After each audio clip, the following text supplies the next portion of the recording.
Anybody else online? Nope. All right. Call the meeting to order. Operations Committee meeting for April 9th, 2026. Today's Thursday, 5 p.m. District Educational Service Center Conference Room E. This is a hybrid video conferencing. This meeting will be live streamed on the school board's YouTube channel. To speak during Operations Committee public comments, please sign up using the public comments form. You can find the form on the Board of Education public comment form on the website, www.bufordschools.net at About Us. You'll receive a phone call during public comments where you'll be able to speak and address the committee for a maximum of 3 minutes on issues within the committee's domain. The form will be limited to 15 minutes. Citizens desiring to participate in person must fill out a public comment card that can be obtained from the board clerk upon arrival. First order of business.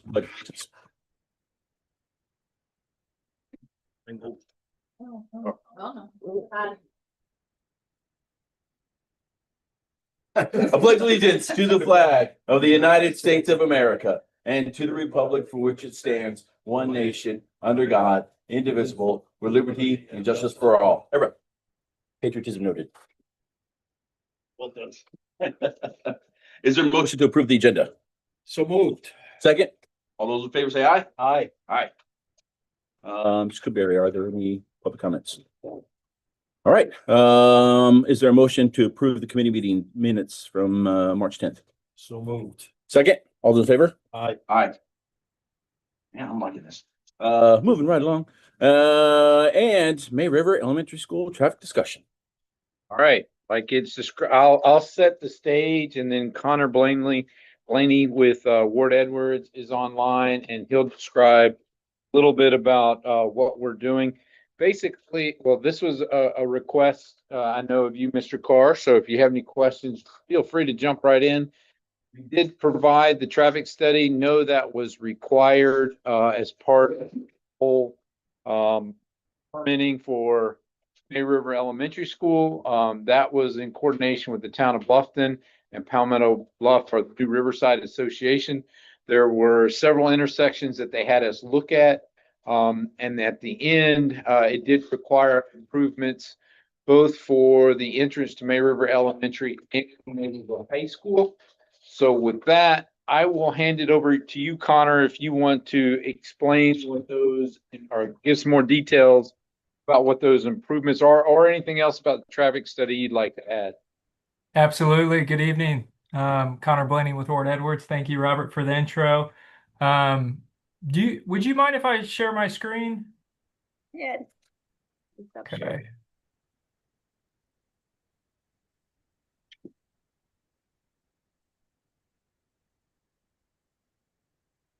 Okay, so this is just Google Maps, and as you can see here, the existing May River High School, and this map was taken after some of the front-end clearing of the elementary school, but you can see this is the cleared portion that's much further than this now of the elementary school.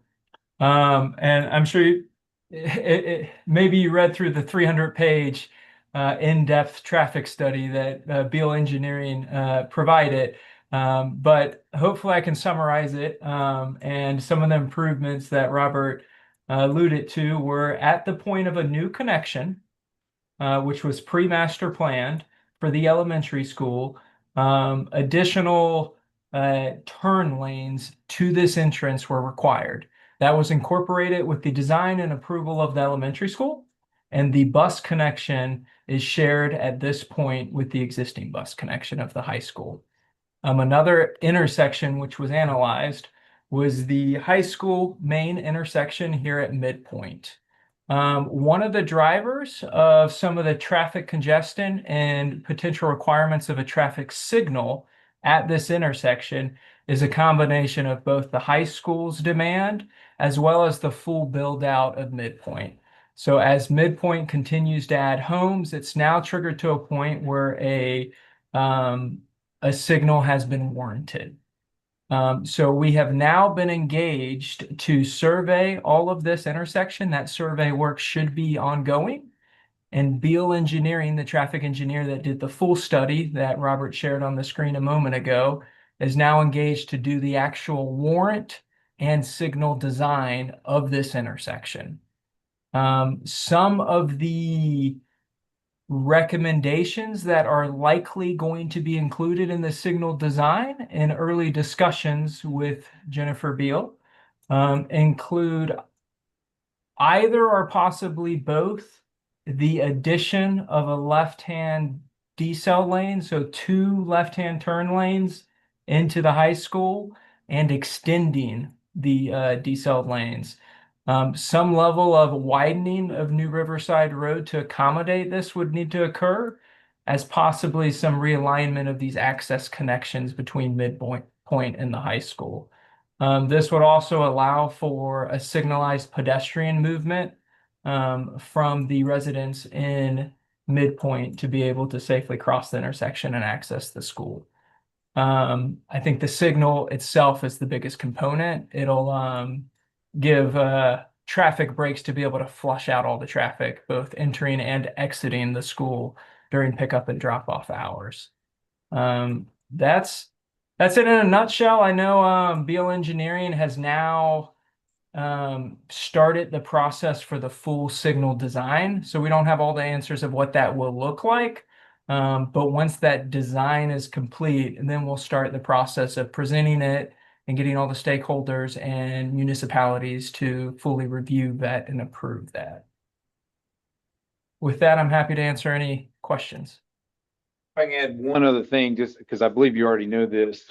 This work and everything is being shared between us and Midpoint. It was considered an already somewhat failing intersection, and Midpoint's addition made it worse and made it pass the warrants. So both of us are required to participate in this, and the cost of the maintenance going forward, which will be a one-time fee going to New Riverside. So what questions? How will this impact the traffic further down the road, coming in or going out at the end of the school day? Help it? Oh, yes. I mean, so one of the things kind of interesting about this, let's just talk about the elementary school. We don't see the elementary school to be a major driver of traffic. The high school is it. Sure. You know, I mean, the elementary school is at a different time. It's not going to have more traffic than the high school. But I mean, as far as, and you may be able to talk on this a little better, Connor, as far as what the improvement levels we're trying to meet with this, or are you able to talk on that a little bit? A little bit. I think some of the observed movements, specifically during pickup and drop off hours, are that there's not enough traffic breaks in New Riverside Road because there's so much traffic already on that road, such that the turn movements stack up beyond the stacking available in those turn movements, which back into the road, which then backs up the whole road system. So hopefully not only adding additional length to the stacking, being able to just add the signal, create dedicated movements, it should help flush that out and just keep all the traffic in general moving faster.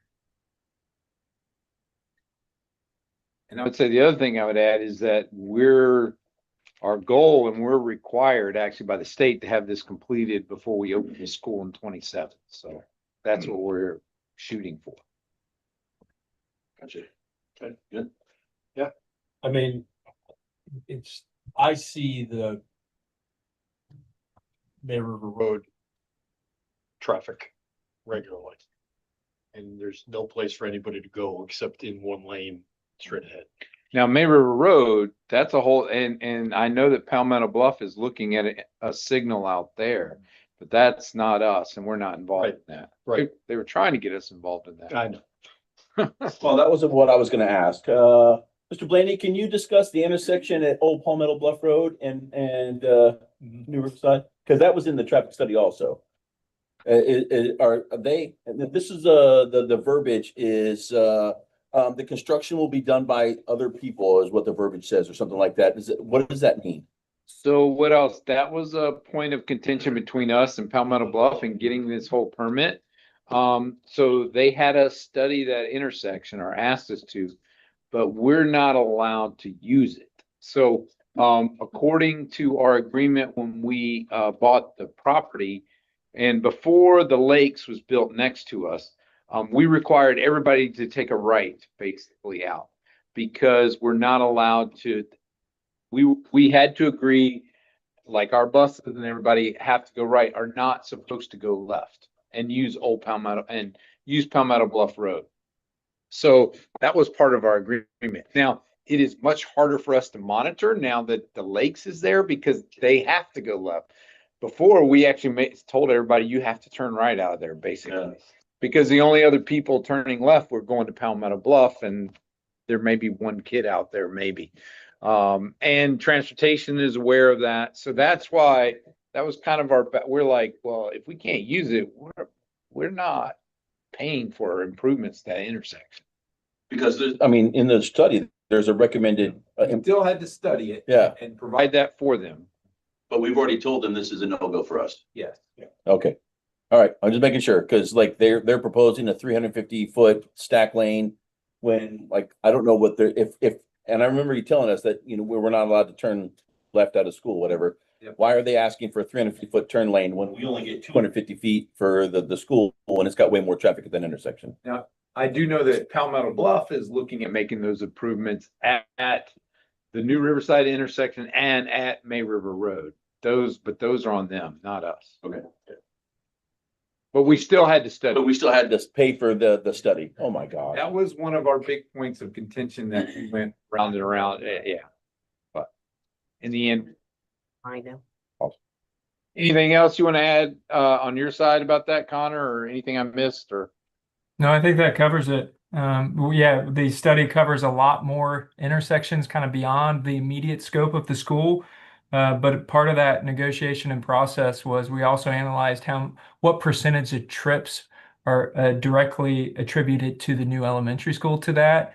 And it was such a low percentage that really the focus kind of came down to the existing congestion at midpoint, which is kind of tied to the elementary school, but also to the development of midpoint and operations of the high school. I guess my last question is, if Palmetto Bluff chooses to turn New Riverside into a 4-lane road, is there anything that we can do to prepare for that? Well, I mean, I guess the answer is we're already widening the intersection. Right in front of our school, Yeah, right? at that, if there's ever a decision to go that route, we'll be out of that decision. That'll be on the New Riverside Association. Because, we're required to do this because of our connection at May River Elementary. Once that is made, we're paying our maintenance fees going forward. And we're out of after that point. Was it a one-time maintenance fee, 500,000? Yeah. Okay. The only other thing I'll add, just so you're aware, is that we'll talk about this in the 8% projects, but this project is on our 8% project list for next year. Yep. So we'll have that discussion, but you'll now know this is what we're talking about. This is why we are doing it. Awesome. All right. Any other questions, comments, concerns? No, I'm good. Mr. Smith, do you have any questions, comments, or concerns? No, not this time. I'm just digesting what's being put down right now. Thank you very much. Awesome. All right. If that's the end of that, then we'll move on.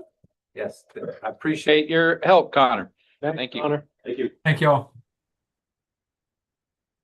All right. Well, we'll move right into the 8% if you're ready. Send it. All right.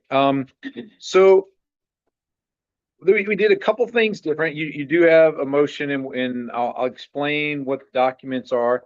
And Nick Fila is online to help us as he is the master of everything database and the creation of most of these.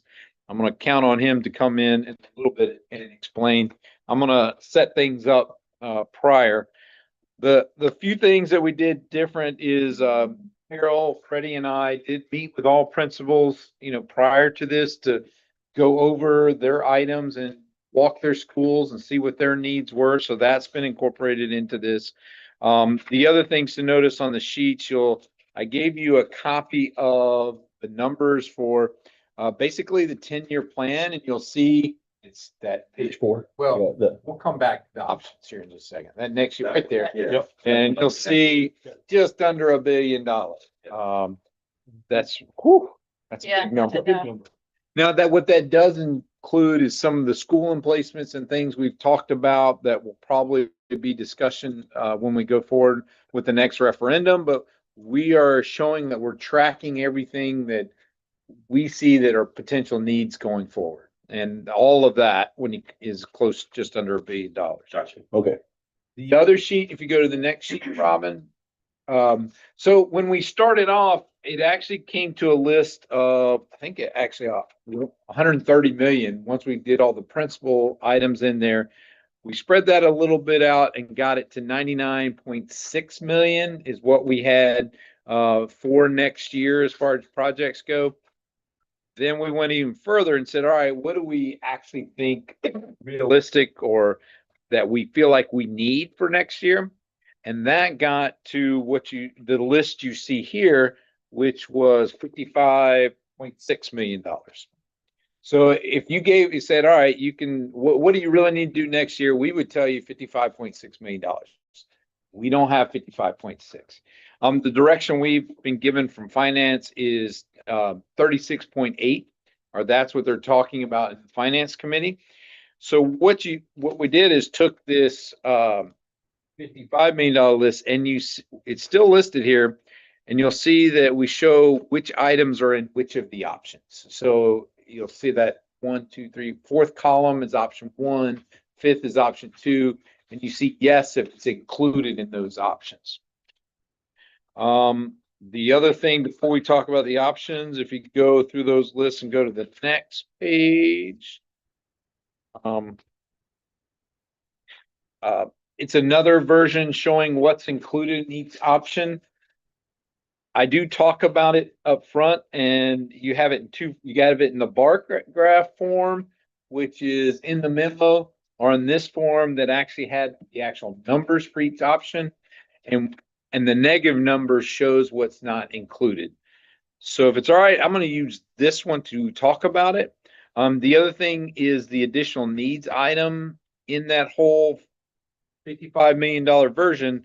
There's 20 million in what we classified as additional needs. That's basically everything that is not HVAC, paint, roof, or technology. And then the last sheet, if I can go before we go over them, see highlighted in yellow. These are kind of the additional need items that we believe are needed next year. And that comes to 8 million. So if you asked us what we have to have of all these additional needs, this list is it. This is kind of our bare minimum, and you can read what each of those items are that we say we believe is needed for next summer. Be glad to go through that list, and actually, let me start by going through that list, if that's okay. Sure. Hold on, just say, Yes. in the write-up at the very beginning of the document, it said we had 38.6 million from fiscal year 28. Did I say You 36? said 36 point. I got my numbers back. Well, Oh, I got it backwards in here. but so like in the write-up, it says finance is saying 38.6, but all of the options are 36.8. Yeah, so I was, 36.8. I got that Didn't wrong. catch Okay, that either. so- Sorry. You're gonna have to pick up the cover though. Yeah, the difference there. and 8 million, yes. and all the options are 36.8. Yes, They and that's are. why I was confused. So I'm like, okay. My typo is the only. Okay, all right. Like, just want to clarify. All right, so if we can go through this addition. That's the yellow one? Yeah, The yellow, let's get a handle on what we're saying are our needs here, because that helps explain how everything is broken out going forward, or at least it does for me. So the first item is reconfigure bus entry, weapons detection at Battery Creek High School. That has to do with right now, we're sending everybody to the front, both buses and drop-offs, which is not preferred. So we need to make an entry. Right now, the bus entry has no common space, basically. You come into a hall. So what that's creating is just a little box outside that weapons detection could be in under shelter, so the buses will come straight into the building instead of walking all the way around to the front of the building where all the kids are dropped off. So that's item one. Buford High School, gym floor replacement and roof repair. We've just redid the Beaufort High School floor. And then we've had leaks from the HVAC unit, I believe the ductwork in it, that has caused damage to that floor, which makes it unplayable. So that floor has to be repaired again. Not very happy with that. That is something to get that Can't be repaired. It's gotta be replaced. The gym floor has to be replaced again. And that one, so we just, the first one was due to roof issues. The roof got repaired, the floor replaced, and now we have HVAC issues that cause damage to the floor. So not happy with that, but it's something we feel like we need to do. Bluffton High School, building exterior tile replacement.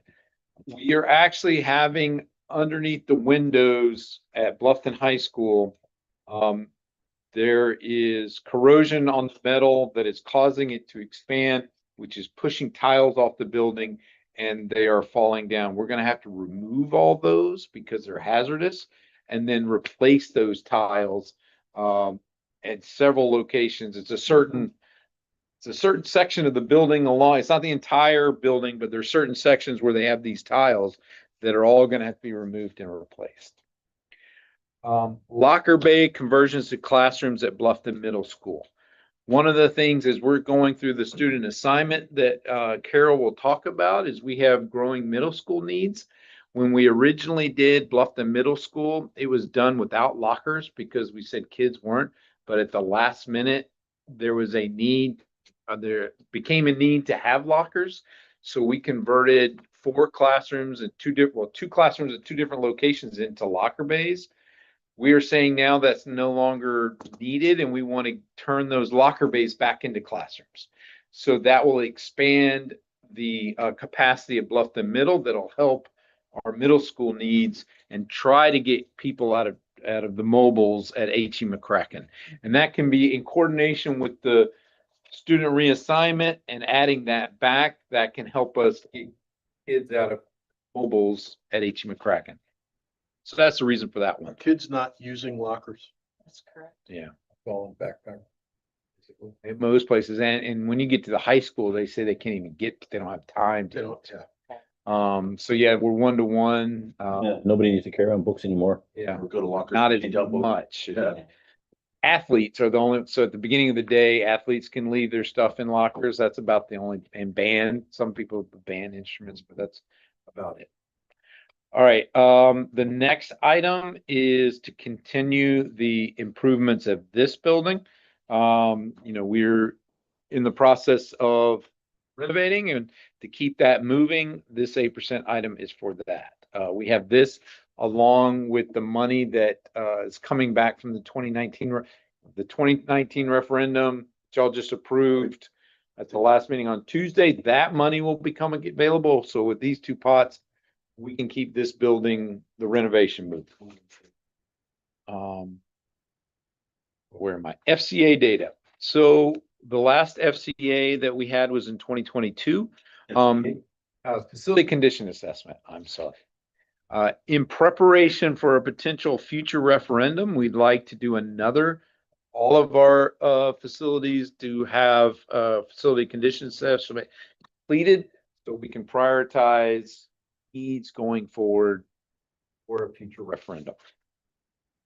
Weapons detection at middle schools is the next one. I think that's self-explanatory. We've done the high schools. We're now looking at moving forward next year with middle schools. Buses is the next one. We bought the majority of our buses in 2013. That was 2013. So they're now beyond, that's the county buses, and it's a large fleet.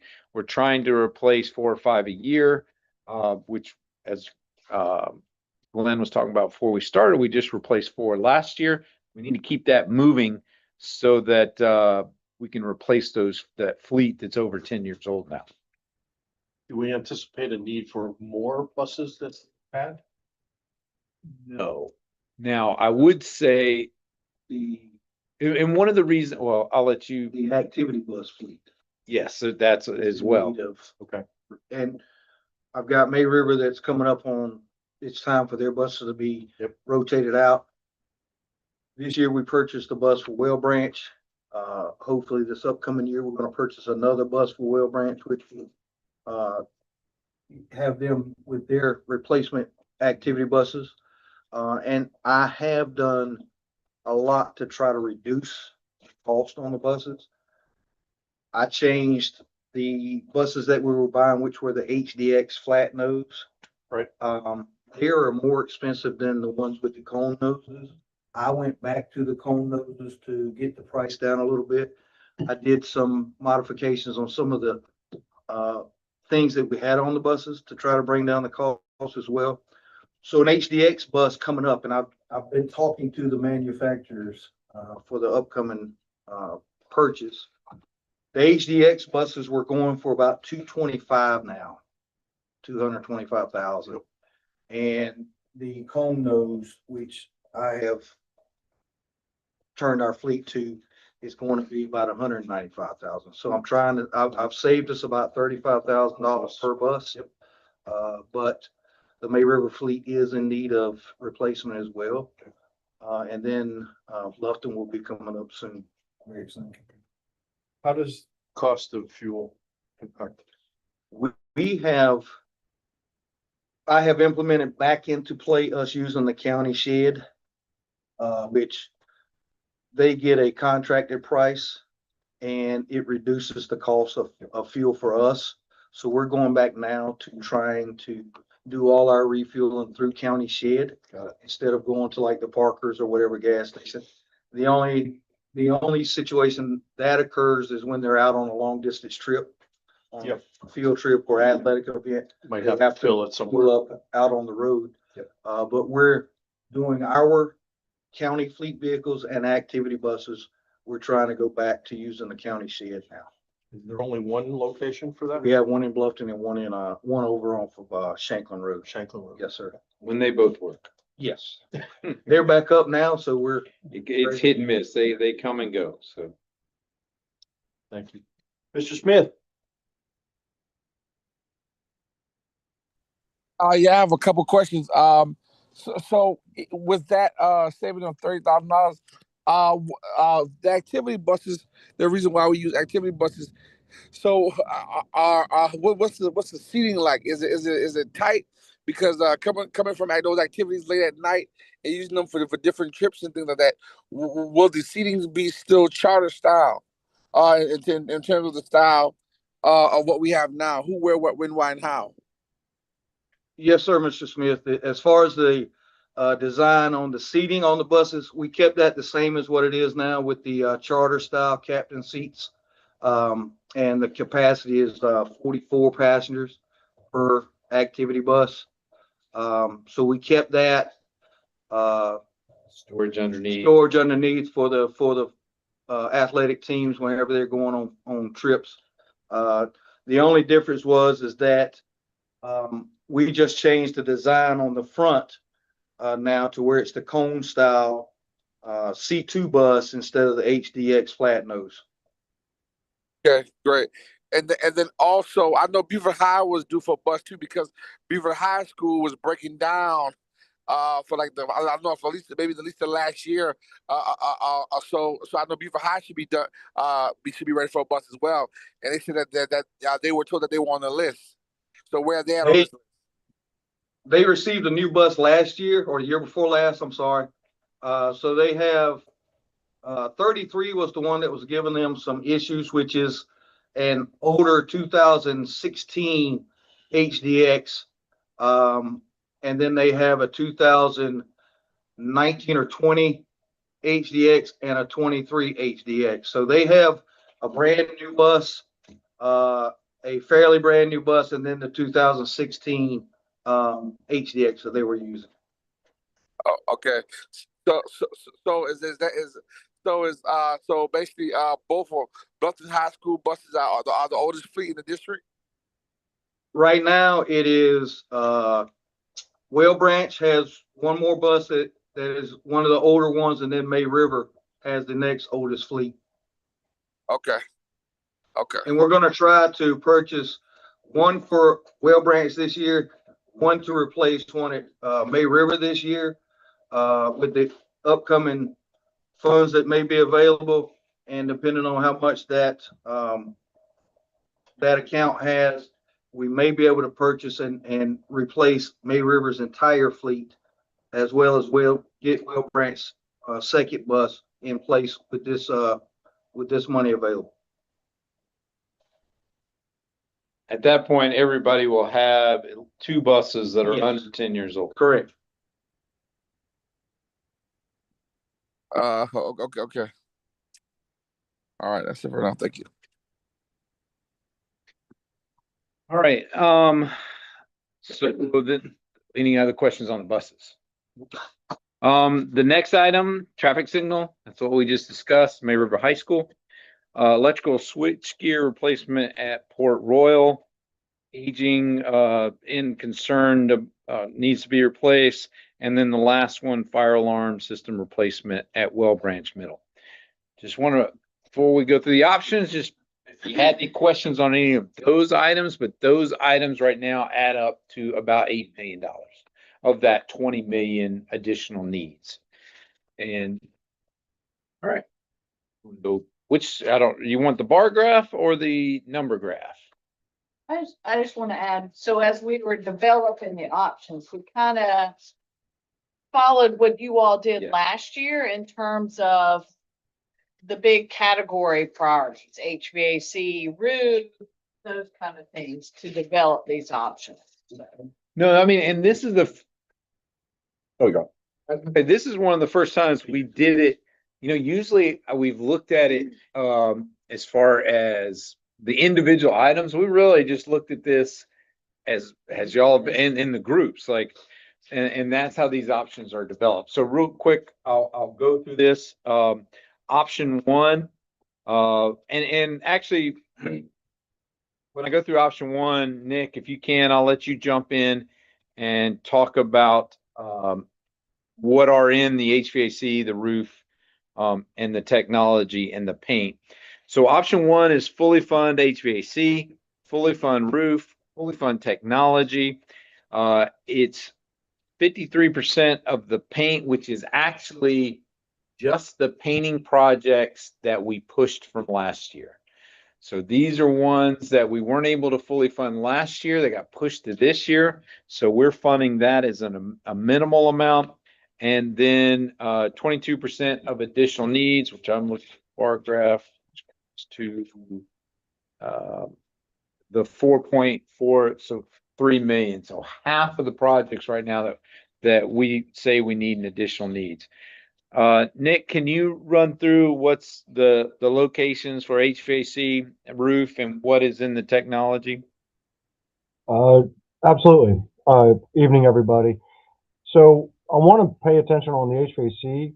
When looking at options 1, 2, 3, 4, and 5, you see the values change. Can we go to page 4 of this PDF real quick? At the very top, you should see the HVAC projects.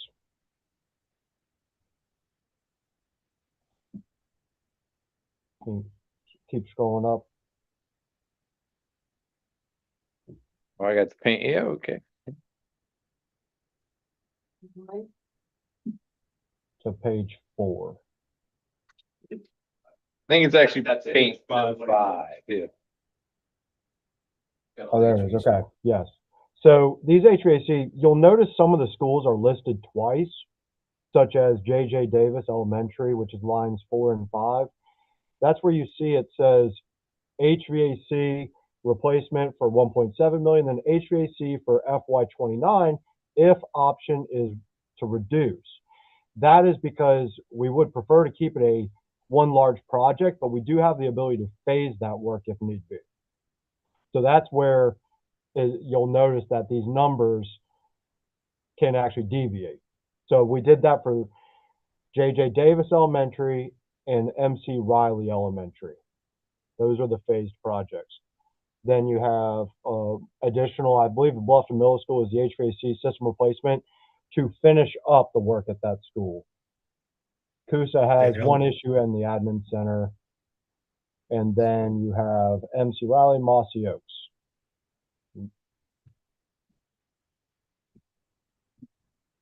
Then you want to go over the roof real quick? Yes. Roofing, you'll see is a little bit different. I'm trying to find which page that is on. I believe that is page 7 or 8. Eight. Continue down. Past this, next page. Yep, at the bottom. There you go. So these roofing projects, they are already phased projects. It's a question of whether we are going to continue to fund them or which option we go with. So the district office roof, you have the district. Oh yeah, so that is the one that is actually phased. If you see here, you have 3 phases for these options. 500,000 if you're pushing, I believe, option 4 and 5. That $500,000 is not funded, and that is different sections of the roof over the building you're in right now. And it's just determining which sections are the most critical for roof replacement right now. And then you have the 1.5 million for phase 1, and then phase 2 is the most critical, which is 2.8 million. So in this building, the critical areas are those that have been renovated already. The areas that have not been renovated is the less critical roof sections. So We also run into the same with Hilton Head Island High School. Yeah, doing the roof or the renovated areas first. Yeah. Are renovated, yeah. This is, again, the same sort of approach that you all took last year with, phasing things. So we made sure that we prioritize whatever we put into 2 phases, that we're picking up and doing phase 2 of that project. Yes. So, and again, for painting projects, that just means we're pushing everyone forward. Okay. Gotcha. All right. So we kind of talked real quick about option 1. Any questions on that? Or I'll move option 2. So the strategy on it was fully funding HVAC and technology. You see 83% of the roof. So that's where we didn't fund the district office completely on the roof side. Again, we're just doing the projects we pushed last year. And that one gives you 32% of the additional needs, which comes out to $6.5 million. And a little short of where we, our list of the 8 million in projects. All right, option 3. So here's a little different. We went with just fully funding technology, fully funding paint. HVAC is 57% HVAC. The roof, we just left out this building, and then 39% of the additional needs, which gets you to the 8 million. That's $7.9 million. Option 4. This one fully funded the additional needs at 20 million. 57% of HVAC. Again, the paint that is just those we pushed from last year. This one has a bigger hit to roofs, only 54% roofs, and we knocked back technology to roughly just half of the technology. Last one, fully fund technology. Now we're at 66% of HVAC, which is, you can see the list on where we portioned it out. Paint's the same as the previous ones, where it's only those pushed last year. 83% of the roof, and 52% of the additional needs, which got you to $10 million in addition. So we kind of took those big items and tried to do some of them fully or break them into different ones that were fully and then give different options. So with that, or anything you want us to look into deeper or try something different or I have questions whenever you're ready, Mr. Chairman. Go ahead, Mr. Smith. At the beginning of the year, there were several places that had AC,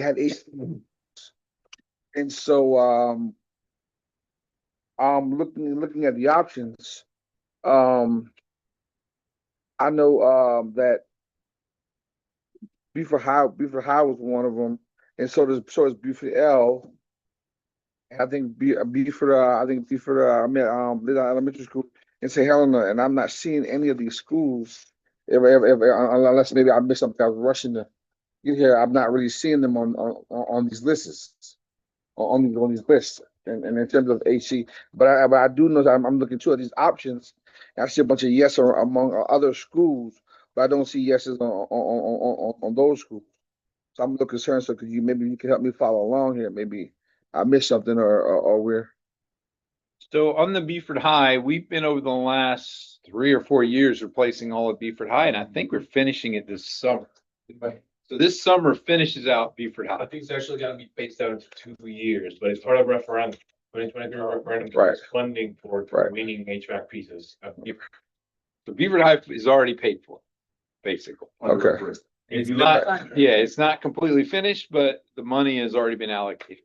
Okay, Yeah. okay, that's something different. and if Okay, you look at the backup that, provided to you, St. Helena Elementary has HVAC replacements as part of the line items there. You could either fully fund it at $1.7 million, or you could choose to phase it out into 2 years and fund it, for half of that for this year. And then bring it back for the next year. So all the options fund the bulk of St. Helena, but only option 1 and 2 fund St. Helena completely. And then Beaufort Middle School is happening this summer. So That's that is already in We work. got the GMP on hand and we gotta prepare it. That'll be going to the board in May. and Beaufort Middle School is being funded. I mean, is their whole school is being done. Yeah, we've done the rooftop units in past years. This summer, we replace all the barred units, all the individual classroom units. So Beaufort Middle, after this year, after all that work is finished, will be completely done. Now, what's having the problems right now are the classroom units. That's what's scheduled to be replaced starting this summer. I believe it's like 42, 43 units that we have that got priced out. The entirety of the classroom. Now, and Beaufort L, I'm not So familiar. basically, I guess the units are like these right here. No, Talking the about classroom units. yeah, Those are like in the corner, you know, when you walk and it's the Yeah. big metal. Right. That's what we're talking about. Those are the bar units. Those are wall mounted heat pumps.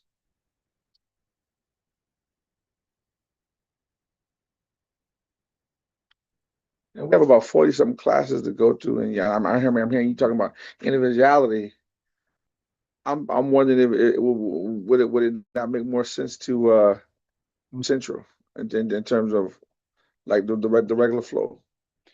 well, what I will say is that the original design was individual classrooms. To go to like a central plant would take renovating the entire building would be a massive undertaking. The most cost effective is to replace with what was originally designed to go in there. Can you do it? But your cost is going to go up 2-3 times the cost of just replacing the units. Because there's no duct work. Yeah, Electrical. it's a massive. Things in place to do that. Yeah.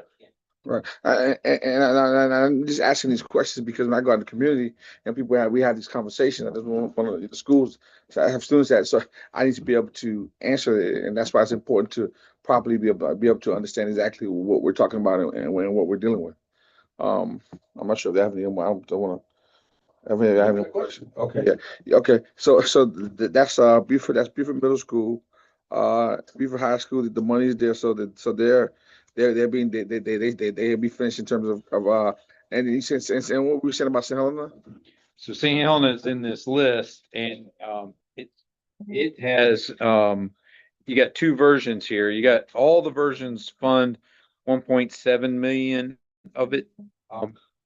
The only options 1 and 2 fund It in its entirety.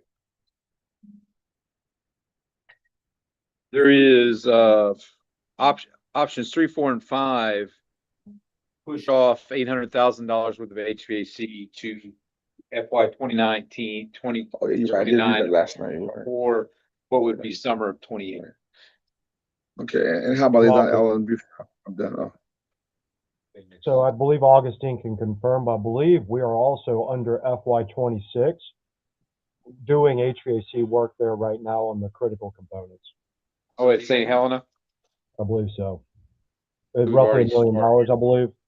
Oh, well, you're talking about St. Helena ECC. So Helen ECC within did a lot of those rooftop units and we did a mass. We finished it last year. Correct, yeah. St. Helen Elementary, we started portions. Okay, that's right. Is elementary school to be the same thing? Ladies Allen Elementary. Do you know where Ladies Allen Elementary is, Nick, in our program for HVAC? I'm looking that up now. Based on what I was told, I believe that is going to be FY29. So that would be about $800,000 to $1 million for HVAC funding next year. The Ladies Allen Elementary is not included in this HVAC package. It would be next year. Next year's package.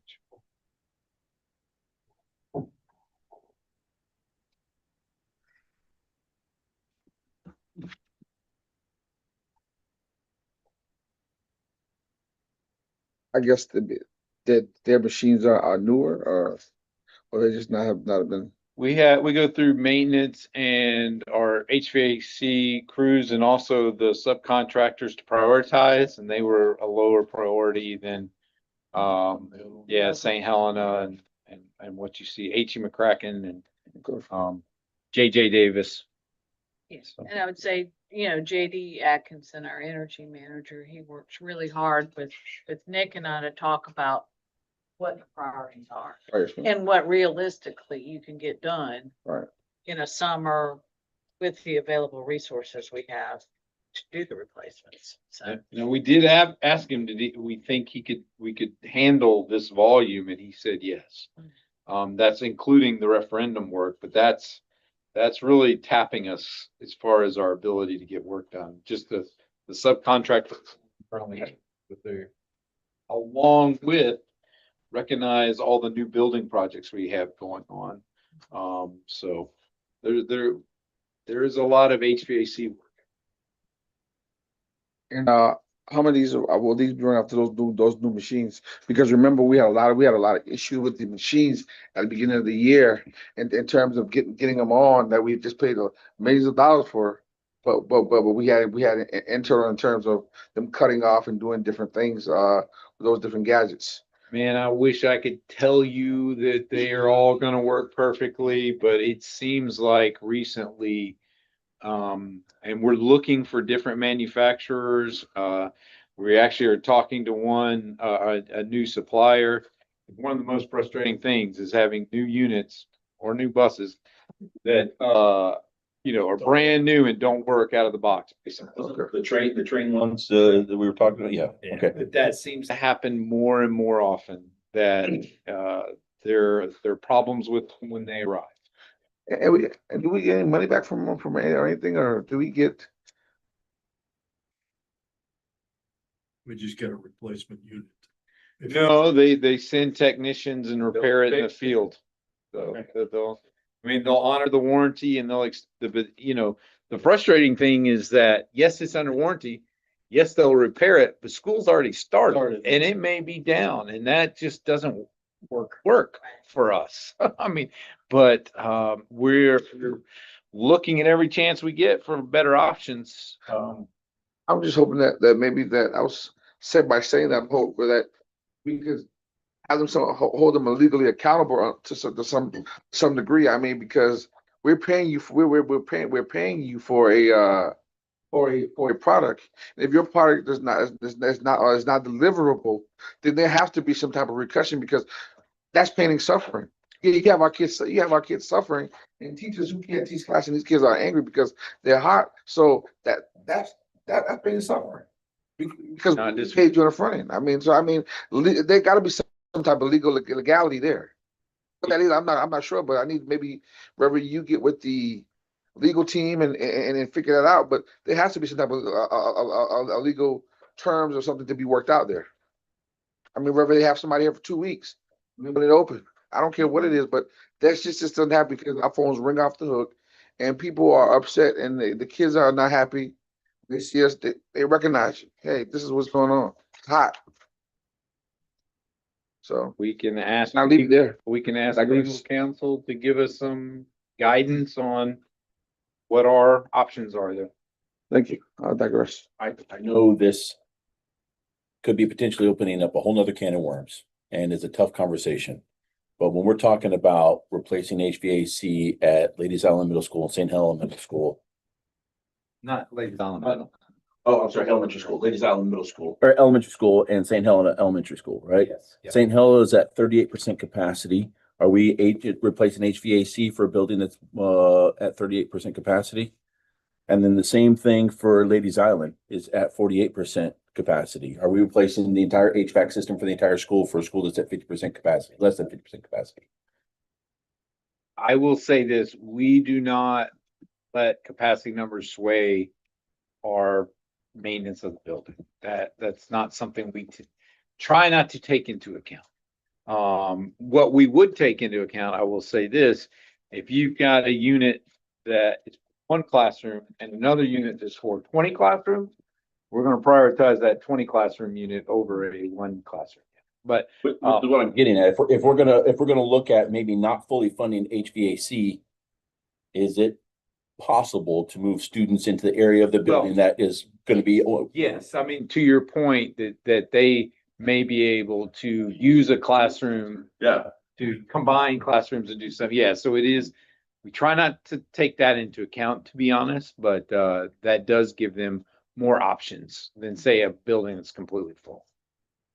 To answer that comfortably, not being in your shoes, Boardman, that's why if you're visiting those schools during those times, then you will notice that the teachers and the administrators, the principals are actually classes that are AC and that are cooler. They are moving their kids to those classrooms.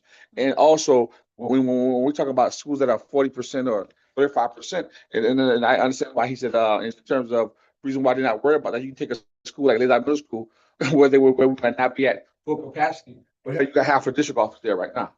So the building is getting utilized in the same air that if we didn't fix and that we didn't have, that's those parts of the building we would not be able to utilize. So that's something else. That's another way to look at it too, because also in times you never know, storms or whatever things may happen. Then those are different pockets of buildings that you do have you do have the space available to use in case of different things in terms of renovating this building, being able to put them at that school to utilize those possible areas that are not being fully utilized. So that's the upside of it, of having a building not fully at capacity. So yeah, I just want to put that out there as well, just for everyone who may be listening or someone who may have that same question. So thank you. So option kicking around. It looks, I'll throw the one out there. Right now I'm favoring option 3.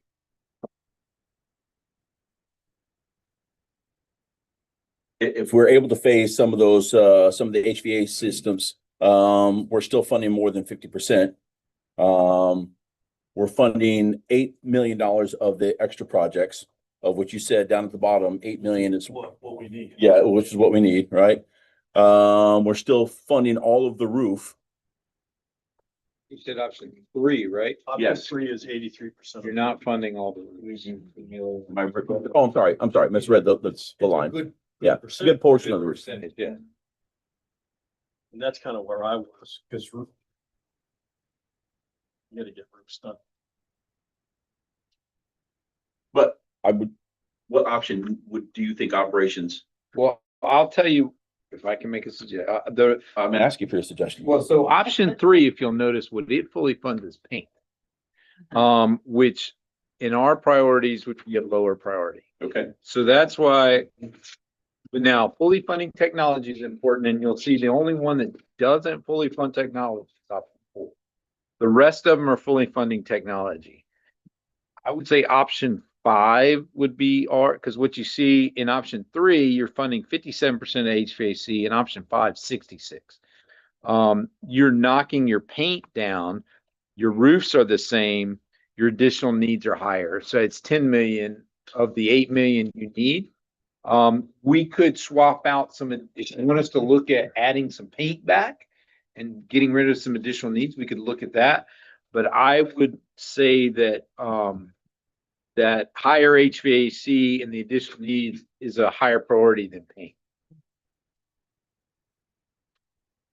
Most of the roofs get. In all, almost all the options, except option 4, you're getting a good percentage of roofs. Right. And option 1, of course, is 100% of roofs. I see the district office as, you know, the main thing we're missing out on at 83% roof is the district office, the sections that haven't been renovated. Includes my office, but I'm okay with that. But you know, if it's over education spaces or the district office, I'm gonna say I'd rather do education spaces. So you're recommending, operations is recommending option 5. Yes. Okay. But if you'd like us to come back with one that has a few more paint and less additional needs, just that minimum list, we can create that for you. I like the 52% gives a lot more wiggle room to maybe take on a few more. Yeah, because there's still, you know, there's still 20 millions of needs, and 8 is really just our, you know, I would say our minimum priority. But if you can get it to 10, Yeah. got a little bit. And quite honestly, we haven't specifically even talked about what that other 2 million is. We're gonna need to figure out what those 2 million in projects are and probably bring that back to you. I know finance will want that. And we could look at putting paint projects in there. 'Cause I think like, Robert Smalls, did it make one? Is the 58,000 overage for option 5 going to be an issue? Isn't that what that middle line means? If you can go down to page 11. No, On the yellow page? No, the page above the yellow page. Okay. Page 10. When it shows the numbers, the options. Yeah, see the overage there in the middle? Option 5 is 36.5 and 58,000, so it's a $58,000 overage. Is that what that middle line represents? Option. They all came to, I mean, option 5 is at 36.858. Oh. Yeah. I don't think that's an issue. Okay, that's what I'm asking. I mean, we can ask finance that and verify that number is acceptable. And come back to you and let you know. I mean, if y'all are interested, what we can do is kind of finalize option 5. The $2 million in project list. If anybody has anything they'd like us to. I mean, can you steal a little bit from that and put it towards paint? Yes, or I can put some paint, and also verify with finance that they're okay with that 58,000 extra. Then how about we move forward with that option? We can kind of finalize that and bring it to you next time with fine tuning. Excellent. Everybody's okay with that. With option 5? Yes, sir. And we're going with option 5 because of the technology? Is that what you're saying? Is that why you want to go with option 5? Option 5 gives us a lot of roof. Yep, it gives you a lot of roof, a lot of HVAC. It does not fund additional paint, only those we missed last year. It gives us the full additional needs list that is the last page highlighted. What we went over and kind of said. Plus some extra maybe. Plus about $2 million that can go to additional paint or additional needs. Which that's what we'd bring back to you basically is what that 2 million would be spent on. So therefore, the other schools, won't, that we discussed in groups 1 and 2, section 1 and 2, won't. Schools for what? In terms of HBCU. So if you go to so St. Helena that you were asking about will be We'll get 1.7 million, but it'll have 800,000 left over that'll be pushed to the next year.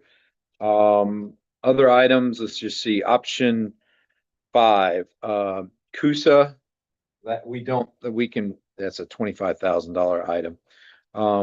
Those are some small HVAC items.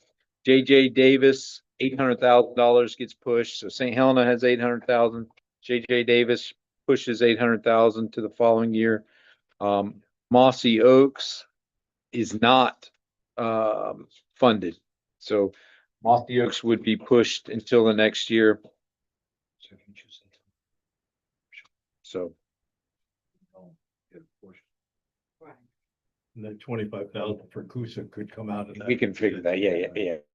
We can figure out, or yeah, it can come out of that too. Maybe. So how important a project is Mossy Oaks? Are we okay pushing it? They're all important. They're all. Priorities wise, it was a lower priority. That's all I can tell you. Yeah. Still got a little bit of room of duct tape and bubble gum for that one. Yeah. I got you.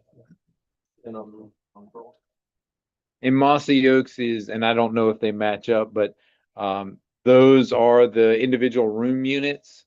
And one of the things, of course, we're replacing ones at Beaver Middle, we'll scavenge as many parts as we can to keep other older units running.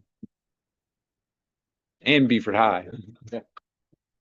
I think it would be helpful if we got the breakdown of 5 in more detail. I think it would help. We'll come back with more detail about 5. So then if you prove it, y'all can have all the information that we can. What do you need to have the 8% projects approved by? If you approve it in May, we'll be fine. We need to have it approved by the second meeting in May. So we're on schedule for that. As long as The board can approve it in June. yes. Yes. Well, we can actually approve it the second Second, we need May. Oh, It'll be ready by June. Okay. So if everybody's You're on gonna board. want to get after it. Yeah. Any other questions, comments, concerns? Thanks for all the detail. Yeah, that's a lot of work. Appreciate you guys.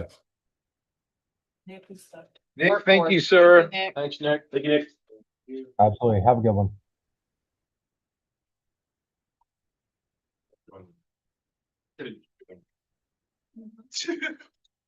I feel like I just did this. The clock class. Yeah. I was like, didn't join, I was all right. Oh, you didn't? You weren't at the clock class. Yeah, I was at the clock. Neighbor Elementary was, it's fun. Ah. It's coming up. Yeah, I Good. think I was teaching that day. All right. Well, if you allow me to present my summary through the end of March on the 2019 bond referendum 2023, as well as 8%. On the 2019 bond referendum, we're making headway on the closeout. We have one remaining reconciliation for an architect. I received the letter today. So making headway. The last remaining item on the construction side is the cost work adjustment for the safety security that's taking place here. That work will be completed or this spring break, and then we're getting the final invoice, which means that we can do the final cost of adjustment.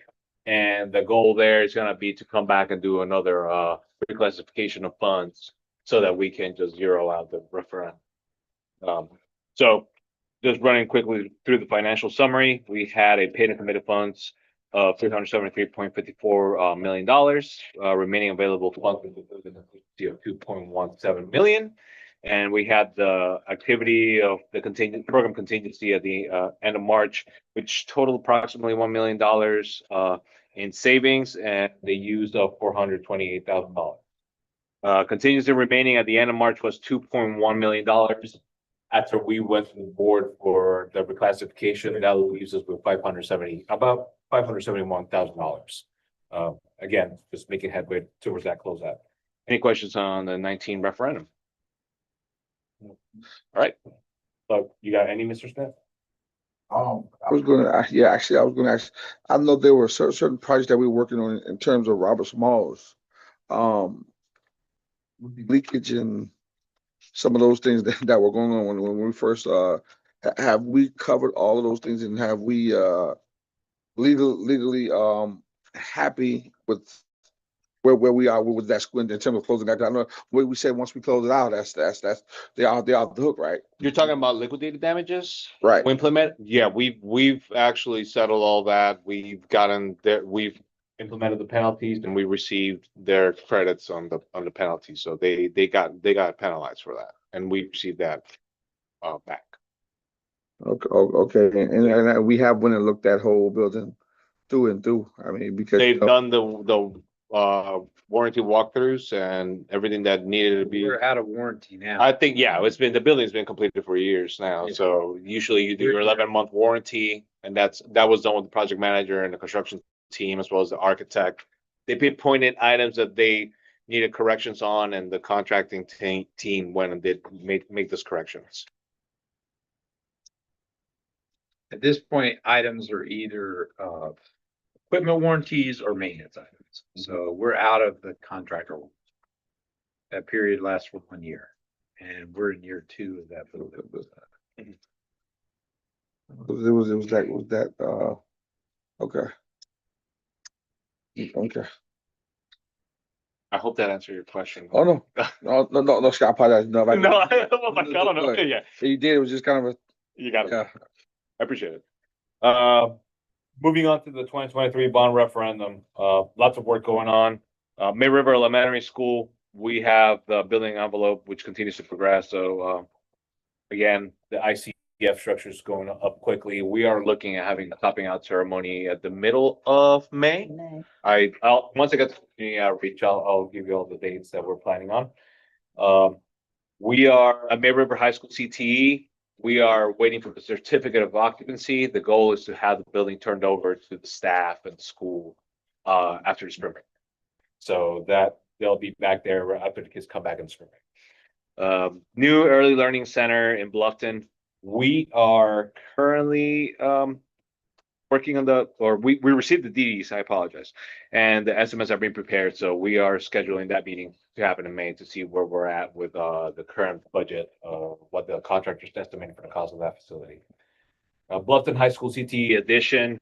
We have the CDs that have been issued to the contractors, and we have a pricing review scheduled for April 23rd. So that should give us an idea where we're at. These are the 100% CDs prior to going to GMP. So this will give us an idea if we need to negotiate anything, make sure that we can bring this within our budget.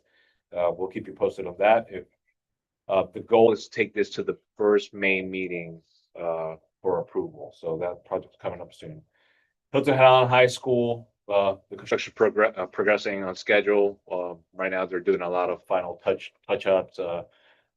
Floor finishes are complete. There's the terrazzo was ongoing. If I'm correct, that should be done here fairly soon.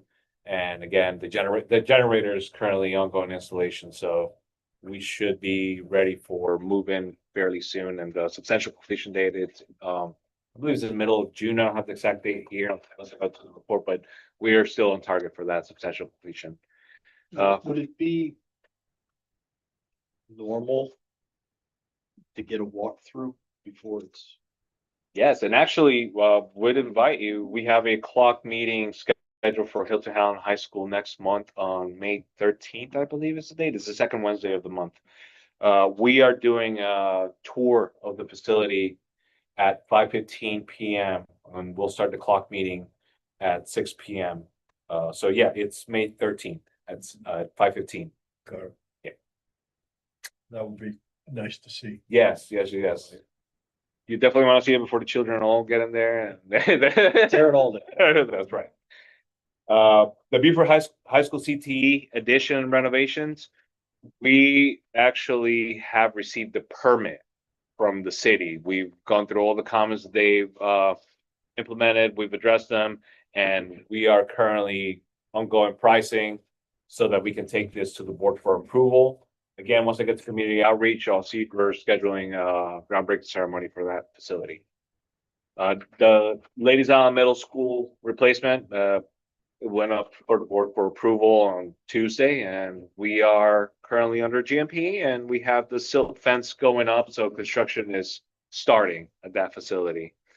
Riverview Charter Gym Edition, we have the CDs on hand, and we currently have the pricing ongoing. We're anticipating that we're gonna get that in May, It may be towards the end of the month, but I think just for us to not hold our breath, we'll say it's May, for the timing. From what I'm understanding though, the pricing is actually in our favor right now, so that's good news for us. Technology warehouse and imaging center, we are actually in the process of waiting for we had the final inspections to occur. We're waiting for the review from the state, and then we're trying to get the state fire marshal down here so that we can just finalize it. We're also working on scheduling a ribbon cutting ceremony for the tech warehouse. The financial updates, any committed funds through the end of the month was $270.15 million. With the remaining available funds, which include the contingency of, you got any, I'm sorry, No, I thought that we were doing the groundbreaking for Leisure Middle School and Beaufort High on 21st, 22nd. Yeah, once I get to the community outreach, I'll go over the dates and what's being planned out. Because yeah, they're gonna be back to back. It's gonna be one day you're gonna have Ladies Island Middle School groundbreaking, the next day you're gonna have, I gotta just go through it. And No, I thought you said something different. I thought you said that you were, okay, maybe I heard you wrong. I'm sorry. Yeah. Once I get there, I'll clarify so that we can all be on the same page. The financial, the remaining available funds, which included the contingency at the end of March, was $168.88 million. We had no contingency activity in the month of March, and we were sitting at $6.9 million for program contingency as well as project contingency level. My apologies. The project level contingency sitting at $6.67 million. Any questions on the 23 referendum? Moving along to the 8%. Now, these are just some highlights. We got plenty. If you go through the full report, you'll see a lot of the work that we're going through. The MC Riley Elementary School project, we are currently under GMP for those drainage improvements. We are waiting on a site service permit to be on hand so that we can begin the work, but we are anticipating that we'll have that ready for the summer so that we can do that drainage improvement. Here, the district facilities, District Educational Service Center, we are working on turning over the spaces that the contractors currently have, the superintendent suite, the HR suite. And we are currently coordinating the next phase of the project so that we can do the renovations for ISD, Student Services Executive Suite, and the Communications and Legal Department Suite. The Ladies Island Elementary School site drainage, those improvements, we were thinking that we were going to be able to, or doing those in the summer. It sounds like the contractor may actually be able to get those completed this spring break. So they are getting ready to get that knocked out as soon as possible. So hopefully we hear no issues and it'll go smooth. Port Royal Elementary School, the fire alarm replacement, we're starting in May 2026. The contractor, I believe, is going to be doing some work that they can do after hours, just getting some conduit in place, and then once summer hits, they'll be installing all the devices, making sure that everything goes well. For the time being, we are not taking out the existing system. The system's running in parallel until the new system gets commissioned. Then we'll bring the old system down so that we can have the fire alarm fully functional throughout the whole process. Well Ranch Middle School, the cafeteria, gym, sound system, the 80-room signage, spec classrooms. We are anticipating that GMP will be on hand by the end of the month.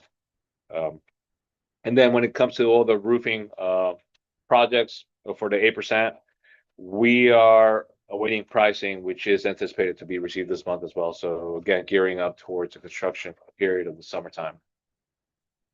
Any questions on 8% projects? Yeah. So just a quick question too. In terms of some of the 8% projects that are not done within the summertime, and we've had to push back on them, they're doing throughout the year in different times. And they were all slotted for the summer. What's the penalty for that for the people who are working? How are we managing that?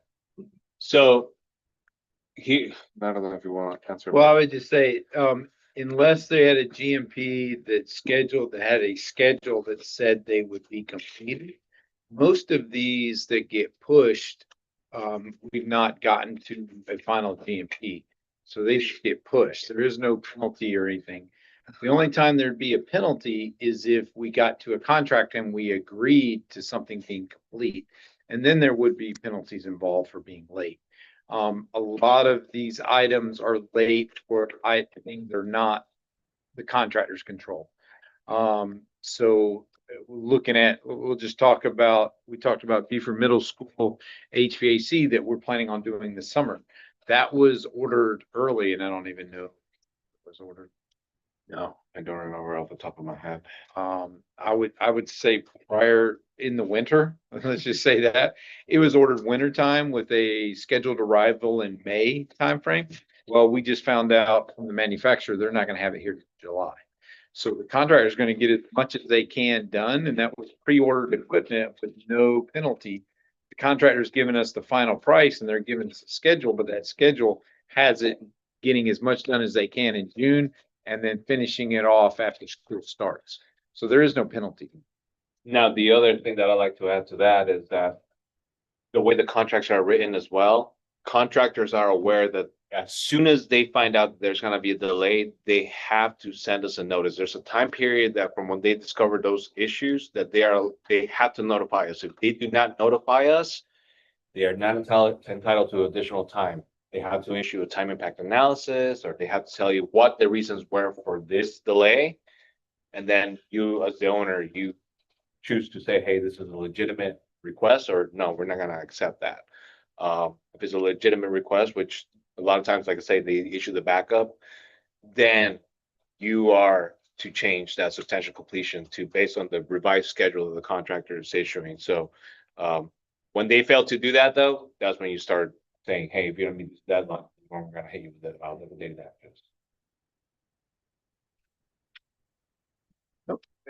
And I'm just asking, because was it the other day we were talking about, how some of these contractors they take much more on than what they can handle sometimes, and then they say, oh, well, the parts and different things are not here or it's not coming, and they'll tell the company, just take your time sending them, but then sometimes it costs us on the back end, it costs us the district costs us more, and that's something that does realistically that I've been doing.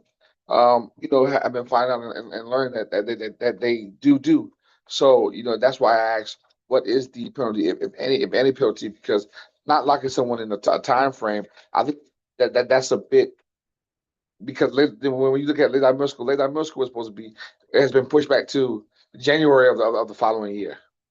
And that was not what we originally discussed. And so looking and understanding that already they're jumping into half of a year the following year. Next thing you know, how they could say, "Oh, we won't be able to do it until the whole end of the next year." I mean, so Y'all just approved the GMP for Ladies Island Middle last night or Tuesday night.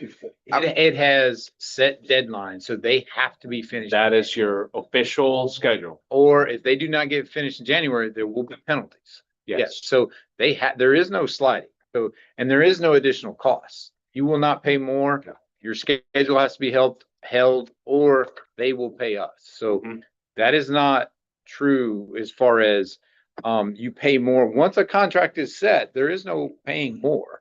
And if they don't meet that scheduled deadline, they pay us. If they come to us with a change for that, we will scrutinize it. well, that's something different. That's something different. That's why I asked the question of in terms of, is there any checks and balances in there? That's why I asked the question of, is there lock time in there? That was my question.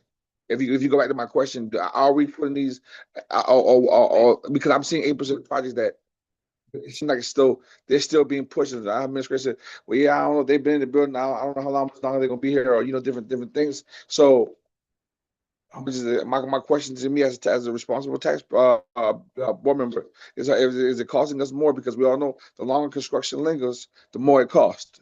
No, I mean, so there's a difference between 8% projects and also referendum projects. So let's just say that referendum projects are pretty cut and dry. 8% projects, I can say it is not costing us more.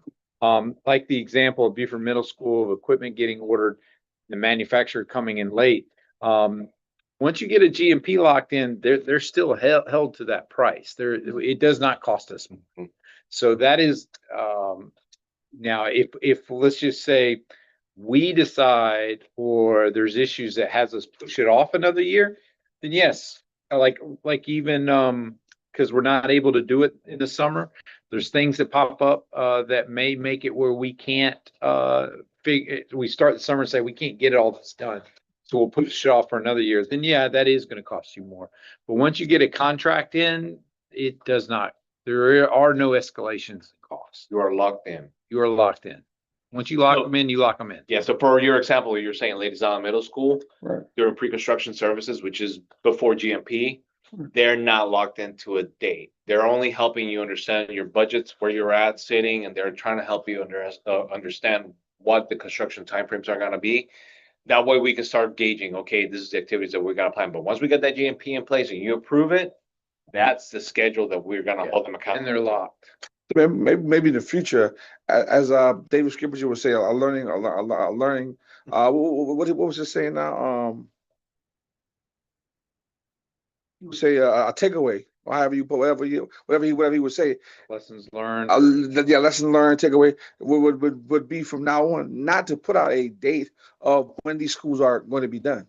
Because you have people in the community who are saying, "Hey, look how the SIC mean they chew my butt out." That means, listen, Mr. Bowman, y'all said that the school will be done at this point in time. At this point in time, now you're telling us that the school won't be done until January of 2028. So now, so you have people who are looking, and then their kids are getting excited about getting into a school that they possibly might not even get into. Because the year that is going to be that they told that it was going to be done is actually going to follow in January. So that kid's going in April, so that kid won't be there. The next year, that kid will be in high school of that following January. So that's where some of the issues are coming from, because we're telling them it'll be done at one point in time, and then they're saying, well, because it won't be done, the date doesn't matter until we do the GMP, and that's not what we're saying. So that's just a lesson. I think that's a lesson learned, that to put out the date once the GMP is done, then we can put out possibly that the school will be completed. I just think that's fair. That's a true And I statement. think we You have to wear should that. do more talking before we get a GMP. We always try to say the anticipated date is. And I'm pretty sure early on in those conversations with Ladies Island Middle and all the projects, the anticipated date is, because you don't know until you get that final. We changed because it was the budget issues and we actually ended up developing a better product, but it took time. Right, it did take time to do that, which made that delay. Yeah, Right. so that's something that we'll take back to our team as well. Mhm. Yeah, and how we convey that to the public is Mhm. something we need to always. Yep. Thank you. Any further questions on the 8% projects? All right, community outreach. So charter gym, Riverview Charter School Gym addition and renovations. There was a design development documents presentation that took place on March 16th to their board. And that, from my understanding, is that it went well. The groundbreaking ceremony for the Ladies Island Middle School new building, that is scheduled to happen on May 21st. There's still not a time, but once we have that time locked in, we'll make it available so y'all that can make it can attend. The groundbreaking ceremony for the Beaufort High School CTE is the following day on the 22nd, and then that's as well. We don't have a time solidified yet, so once that's available, we'll share with all board members. Some of the items I don't have in this report here as well, but there's 3 other community outreach events. The Mid River Elementary topping out ceremony, that's on May 15th, 2026. Did you get approval on that, by the way? So that's tentative still? All right, so What is it? May River Elementary? topping out ceremony, yes, is the final steel being placed on that structure. That's always a fun event. Oh, it I is. went to the Hilton. I remember we did it at high school. The school naming committee for the new early childhood center is scheduled for April 20th at 6 p.m. and that's going to take place at Mid River High School. And then there's the ribbon cutting ceremony for the tech warehouse, which currently right now is just being coordinated. I don't have any dates yet, but again, once that's available, we'll share with all. The one on the 20th, May River. That's the naming committee for the new early childhood center. Naming committee. And Yeah, I don't know, Carol, if you want to expand on that, but No, that's I just write down May River High School. Doesn't help. all right, that concludes my updates for construction. Any questions? Negative. All right.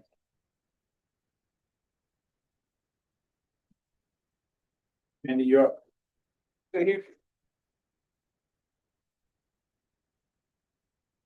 Oh,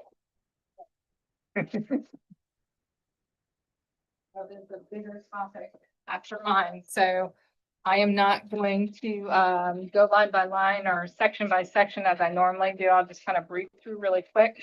We have a bigger topic right after the maintenance custodial report. So report you have in front of you is for the March period for maintenance and custodial. Briefly, we were able to complete 59 inspections on the Bucks County School District side with 651 completed at the vendor level.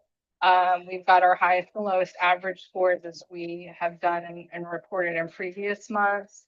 Moving towards into the second page of the report, we've got our staffing percentages. All three vendors did still continue to achieve overall staffing of 90%. We do have some red categories though that I have spoken with that specific vendor, and there are staffing coverage in place for those schools. I can report as of today after our meeting that both Battery Creek High School and Fort Royal Elementary, there are employees in the process that have been approved and will be starting as of today and into this week.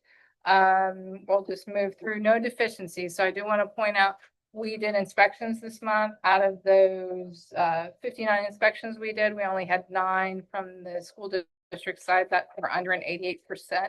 Upon reinspection, all vendors complied with those deficiencies where we had no penalties. I will say this is the first time we haven't had penalties. It's the first month in the period of this contract that we haven't had deficiencies across all three. So that's a commendable thing for all three of them. That means they're listening and they're responding, and that's what we want them to do. No, I think the system's working. I mean, that's what we're seeing out there. Definitely. Moving on to the third page of the report, it's just our accolades. You see, we've got numerous employees through every single vendor being represented from Fort Royal Elementary all the way through to Bluffton Elementary as the employees of the month. Moving into our maintenance update, we're totaling work orders. We're over 20,000 already. And we're at a 91% completion.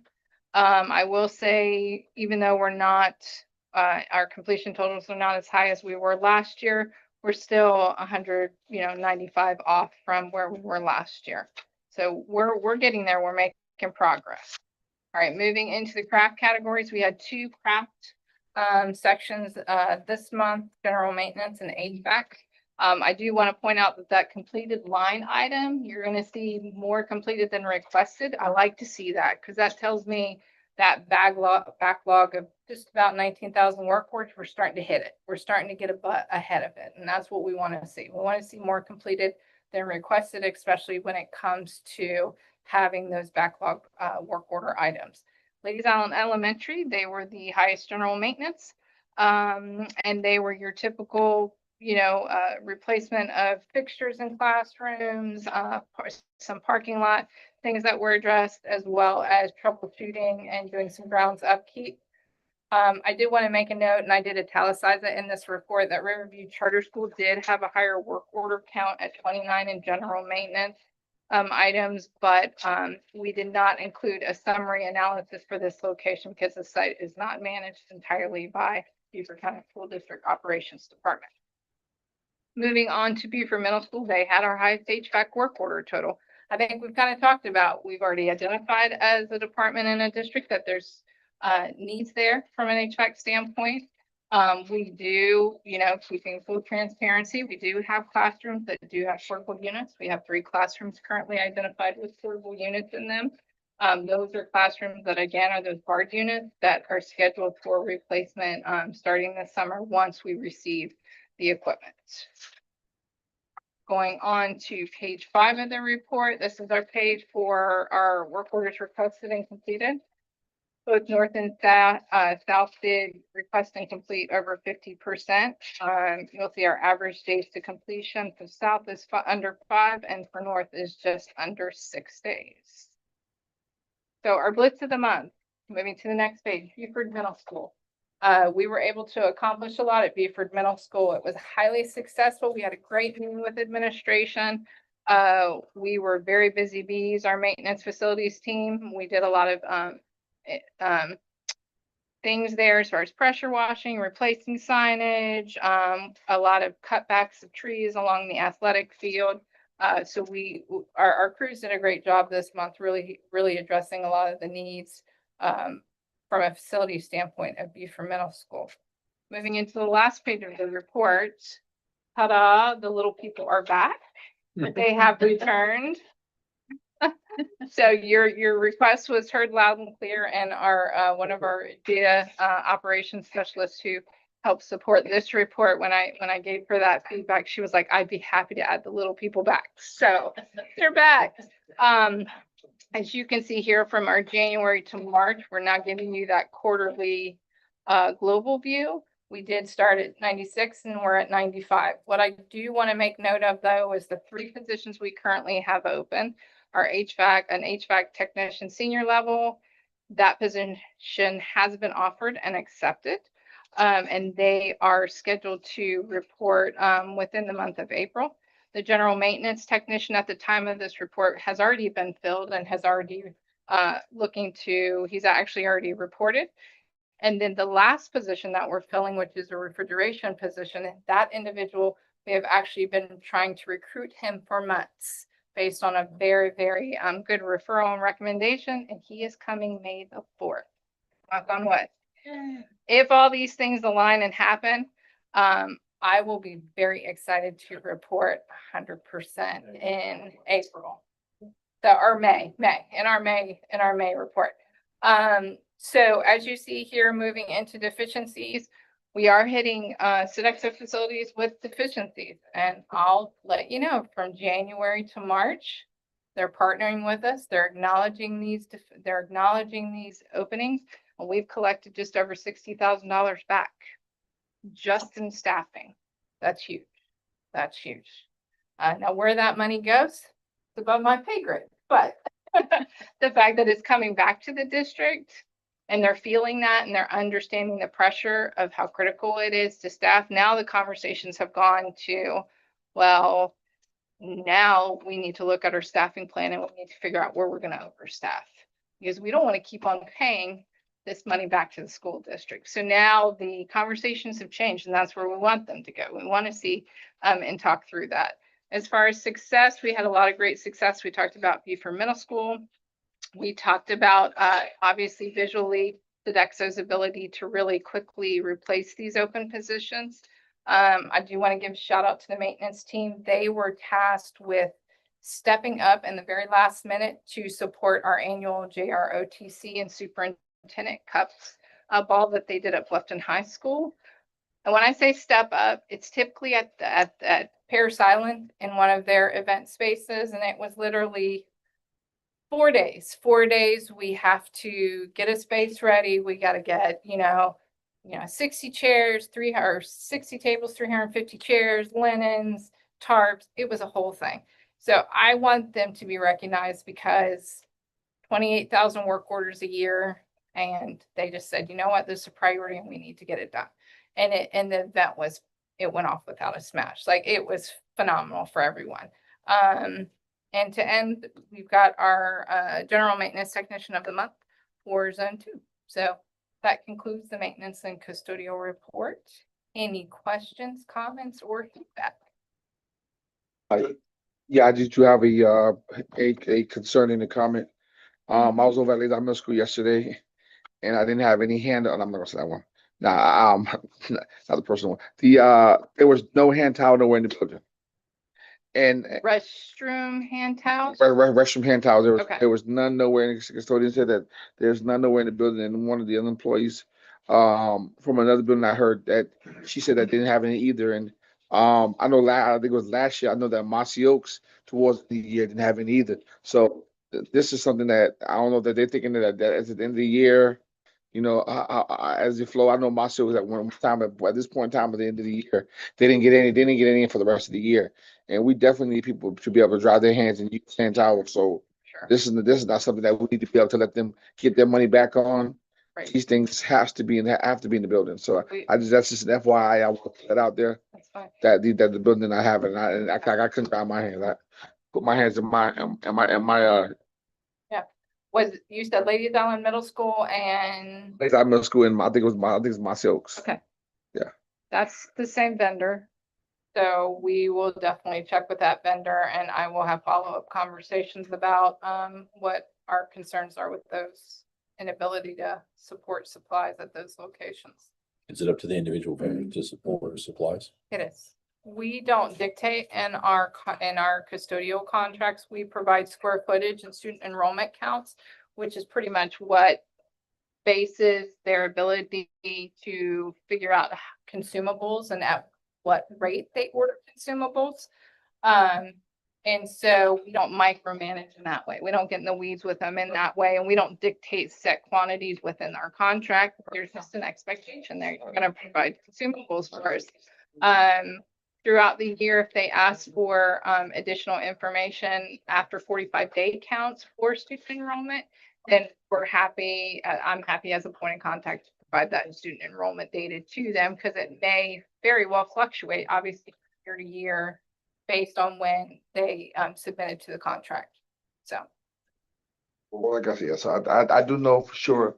Lakeside Middle School. Okay. I have them, but I know Okay, last year this time my silks was the same way. perfect. And ran so. And we can, I mean, and that's great feedback. So I meet with the district managers for each vendor weekly, so I'll discuss that with them. And then just for additional support and auditing purposes, we'll have our facilities inspector or myself go out and do custodial inspection. Those inspections we do at random, they don't know when we're gonna show up, we just do them. So we'll get that taken care of. I appreciate you letting us know Working about the team as that. well.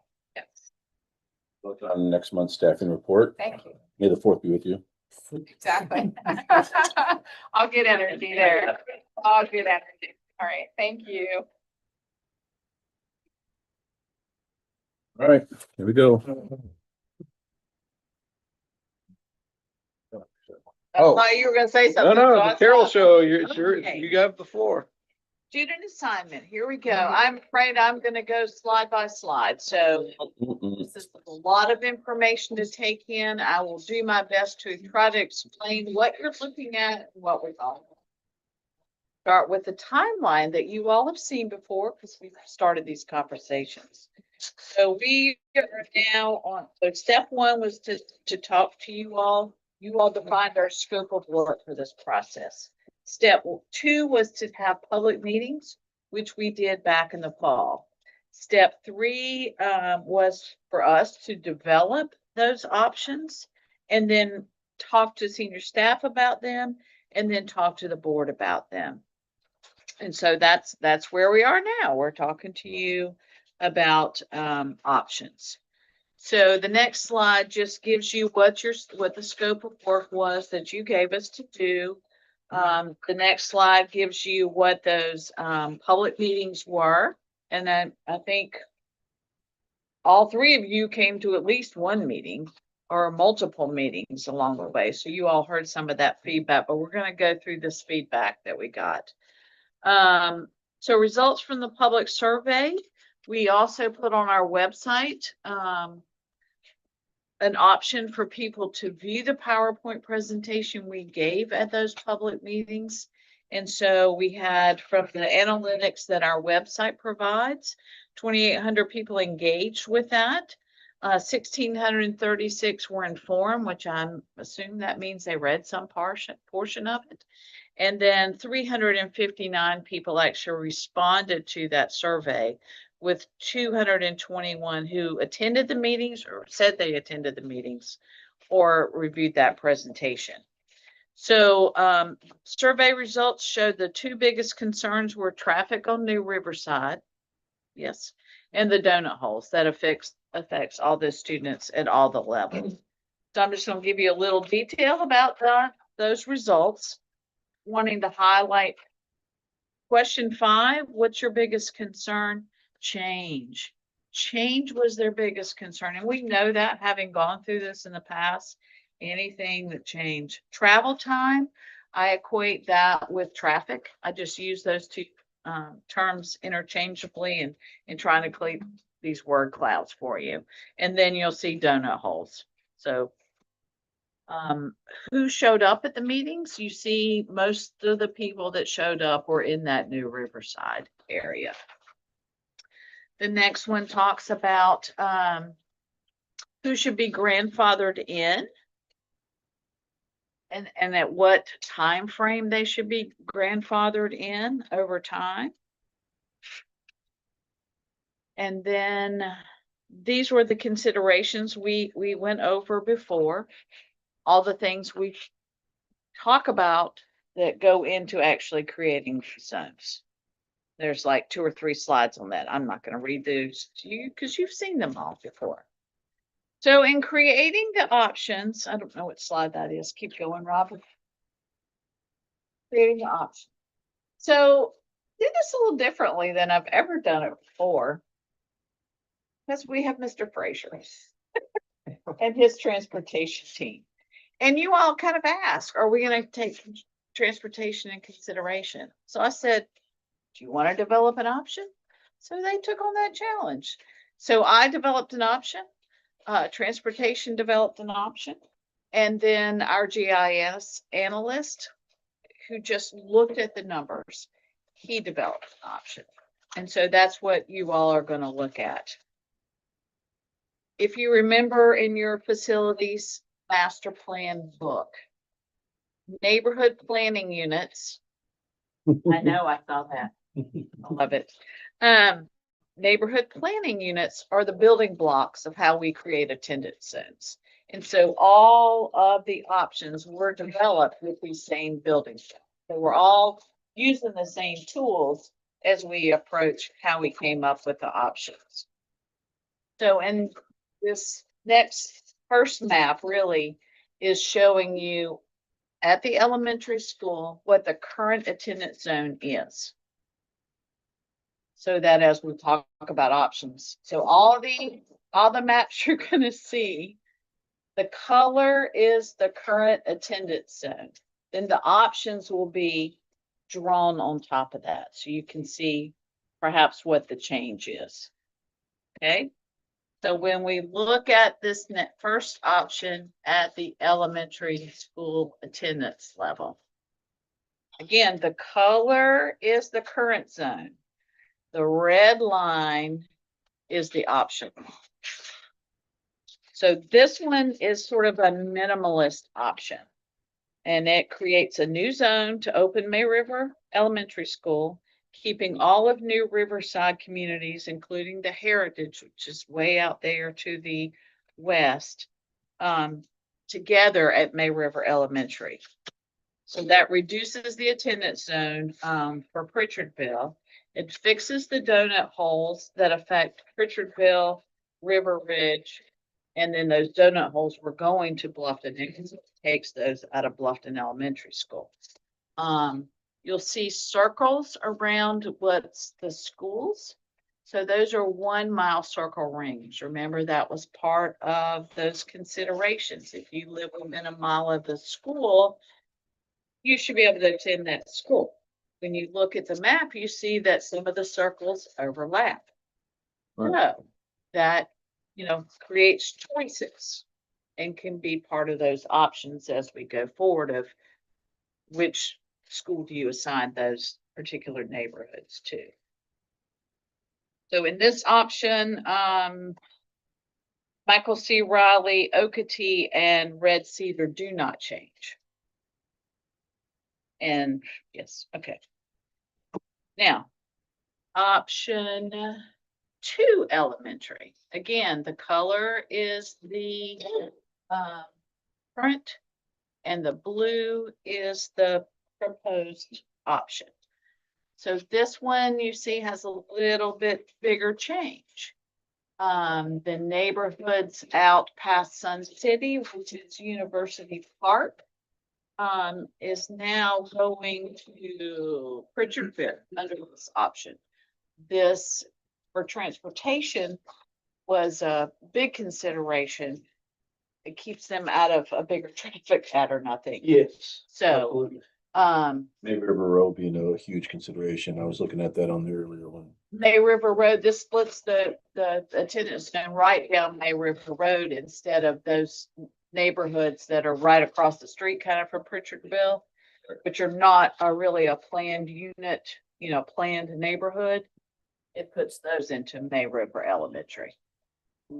Where in the previous option, they were remained at Pritchardville. Now let me ask you this question. Uh-huh. I see you keep saying elementary attendance zones, Mhm. but with these zones changing, won't these zones are being changed for the high schools and middle schools as well? We'll get to those. Yes. Okay, because Yes, that's each one is done separately, elementary level, middle school level, and high school level. And so even talking about River Ridge, which is K-8, when you're doing rezoning, you really have to look at sort of separating that. Obviously, that zone's going to stay the same all the way through K-8, but you've got to look at the numbers of students and all that separately. The other thing I forgot to point out is when we're having these conversations and we start talking about counts of students in here, we are only looking at the zoned, not the attend, because you can only count where they live. And you have to plan for everybody that lives in an attendance zone to be able to come to that school if they choose to. With choice, that obviously, changes things. But if we leave enough space, we'll be able to open up more schools for choice, because right now they're not. So, okay. And then the third option for elementary, this one gets closer to balancing all the elementary zones. It's very similar in some ways to option 2. All of these fix the donut holes, which was the biggest concern. Okay, let's go to the middle schools. Oh, I'm sorry, I forgot how to chart there. So again, we are looking at the current zone versus every option there. You will see that for the option 1, we really don't do anything for Okatee. We know that Okatee is a growing area, and that's something we probably should address. It is addressed in option 2 as well as in option 3. Okay. I just spoke to Mrs. Lenise for my school visit this week, and she's very concerned about all this. Yeah, we need to The give, growth, we need some space. they do. They also need the squirrels out of the attic. Yes, That as well. Randy is. That as well. We just had that conversation. Exciting. They've named the squirrel. Yes. Okay, middle school attendance zones. Again, you see the current one and with the colors, and then the options are each a different color sitting on top of that. So option 1 is the minimal moves option, as I'm calling it.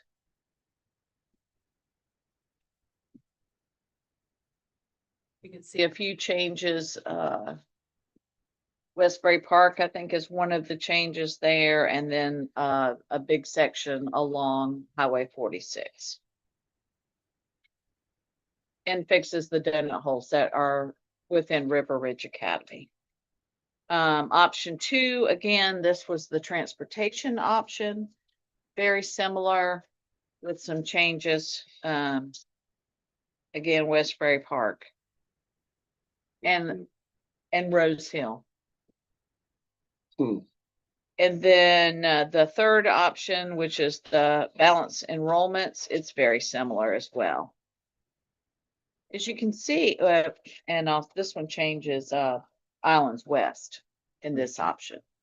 You can see we sort of only so many variations and things to break up the neighborhoods to make the numbers work. So Island West is going to Okatee now, They are. so they'll stay there. Under option three, no, they would go to River Ridge. Recognize this is middle school. Right, just at the middle school level. Got it. Got it. And again, table showing you what those percentages are. Option one, again, that was the minimal moves. Okay. Sorry, you have a question? Yeah, and in terms of River Ridge, Mhm. I'm looking at numbers at Bluffton and McCracken. Mhm. How could we get the numbers to kind of move up in that area? You want to zone more students in there? Is that what Yeah, you're saying? Do recognize they have a large amount of students who transfer into that. So I was on the option I was developing, I was leaving room for the large Yeah, amount of transfers going in there.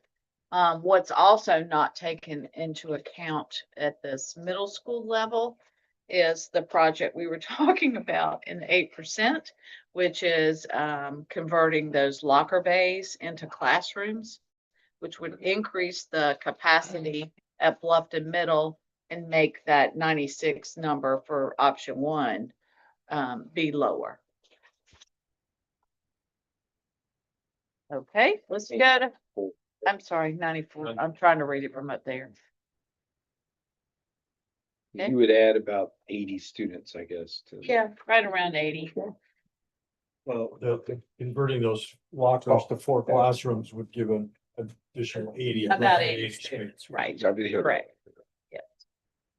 But because that has not been approved yet, I'm not going to show it. But We'll adjust as we go. Okay. One of the hands were two in the bush, something like that. Something like that. High school attendance zones, again, the color zone. Then the options sitting on top, option one, again, pretty much just cleans up the donut holes. Okay. Option two. It's pretty much, that's what you all did. Option three is a little more dramatic option. Taking in all the way down to 78 Rose Hill and parts of Buckwalter into Bluffton High School under this option, leaving a little more area to the west where a lot of the growth is happening, especially Okatee, to lower that number at May River High School. So then the numbers look like this. Now, one of the things we do not have in here as well are the CTE additions will add Correct. additional capacity at each of them. Actually, I think you don't have May River High School CTE. in here. I actually have not, because it wasn't quite ready at 45-day. This all these numbers are based off of 45-day enrollment. So it's the same data that you're seeing is the data that we're using to do this analysis. So that is correct. Both of those capacity numbers will go up at the high schools. Okay, and then finally you see all of them together. And then finally, back to the timeline.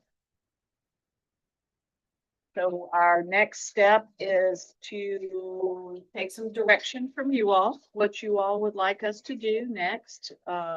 Take the options out to the public, develop another option and take it to the public. We are at your, whatever you would prefer us to do. Questions, comments, concerns? I was gonna actually in terms of looking at the high school, I know that on Bluffton High School campus sits the McCracken Middle School. And I realize and I understand that majority of those kids who sit on that campus, one kid told me the other day was fussing when I was at a basketball game, was saying that most of my friends who go to McCracken with me right here on this campus go over to May River. And so the concern now is, would there be a way to allow the feeder school to go into Bluffton High School and possibly the other two schools to go into May River? I don't know. I mean, that's and is that an option? Really shaking it up. You really are. I mean, that's just. For elementary. I mean, That- Robin, can you pull up one? I mean that's because that's a It's all about the locations of the two schools, or all the schools, actually. right, So the two middle schools, again, are less than a mile apart. right. Yeah, good. To the middle. It makes more sense. Right. Right.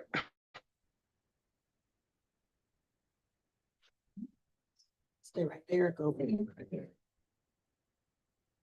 So from a transportation standpoint, when we drew up our maps, when we came up with our plan, if you look at the middle school and high school maps, they are pretty consistent with each other, that whoever's going to Bluffton Middle School or Bluffton High, is going to Bluffton High School, and then the ones that are assigned in our map to go to H.E. McCracken are going to May River.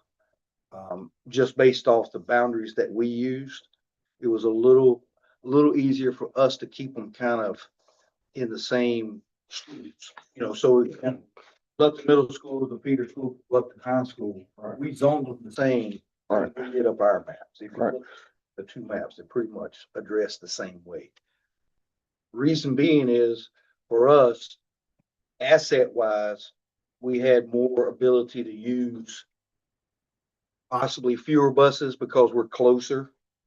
You know what I'm saying? Right. And our routes can be condensed a little bit to where we can maybe use less drivers and have more availability if we have outages or people are not there. Right. To be able to cover routes, and then we don't have late attendance, and we don't have students that are having to wait around to get picked up and go home in the afternoon.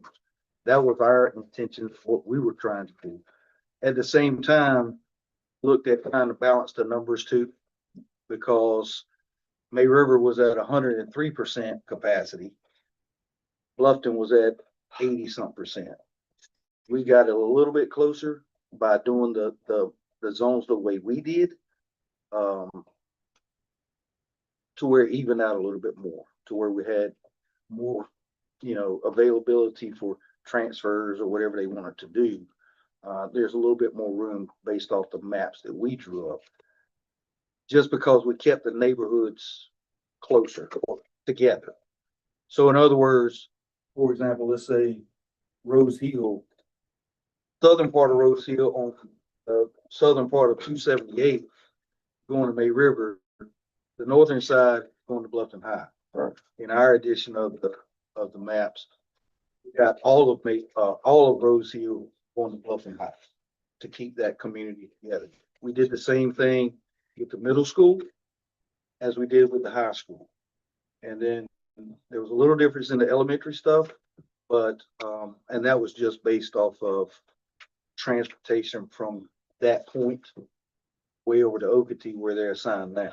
We were trying to cut those routes down so that we could use more of our assets out there as well.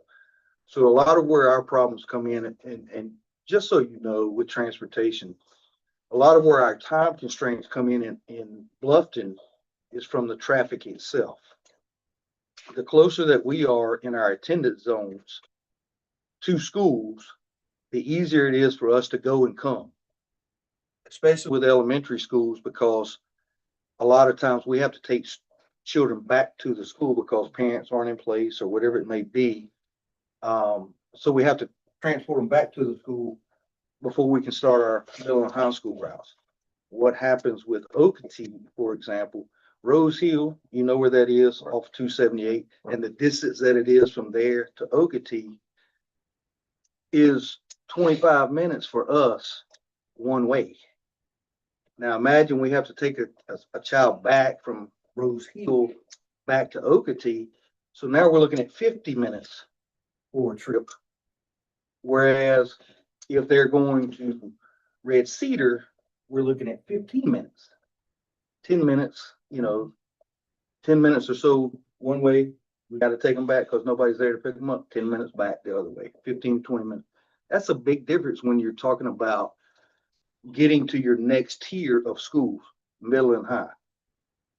So now your middle and high school students aren't having to wait for dismissal and a transportation home as long because the buses are getting there quicker. It's also easier to be able to say we're short drivers, and we're having to combine routes or double routes for a day. Shorter and more compact routes are easier for us to double because we can run a route out, do the route, come back, pick up a second route, and still be within 35 minutes. You know what I'm saying? So that's transportation's mindset and vision on when we put the maps together. It just was so worked out that our maps kind of,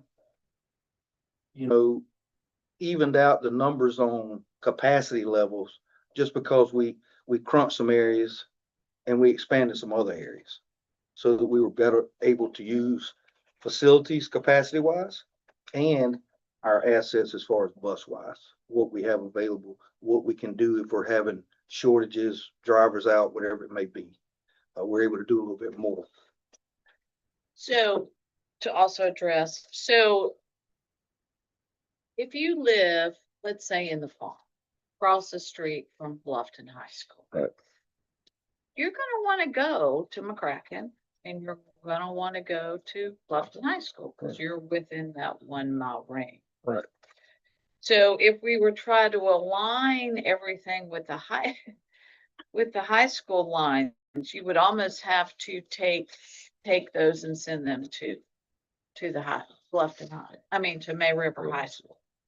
And so you don't want to ever, if you can help it, drive past a school to go to another school.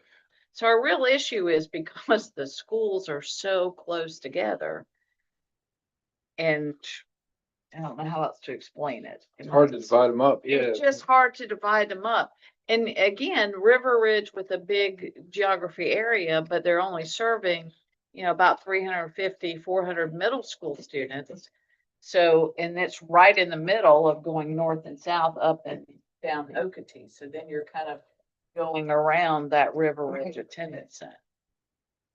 The other thing, But I understand their concern because Right. it does happen for quite a few. Right.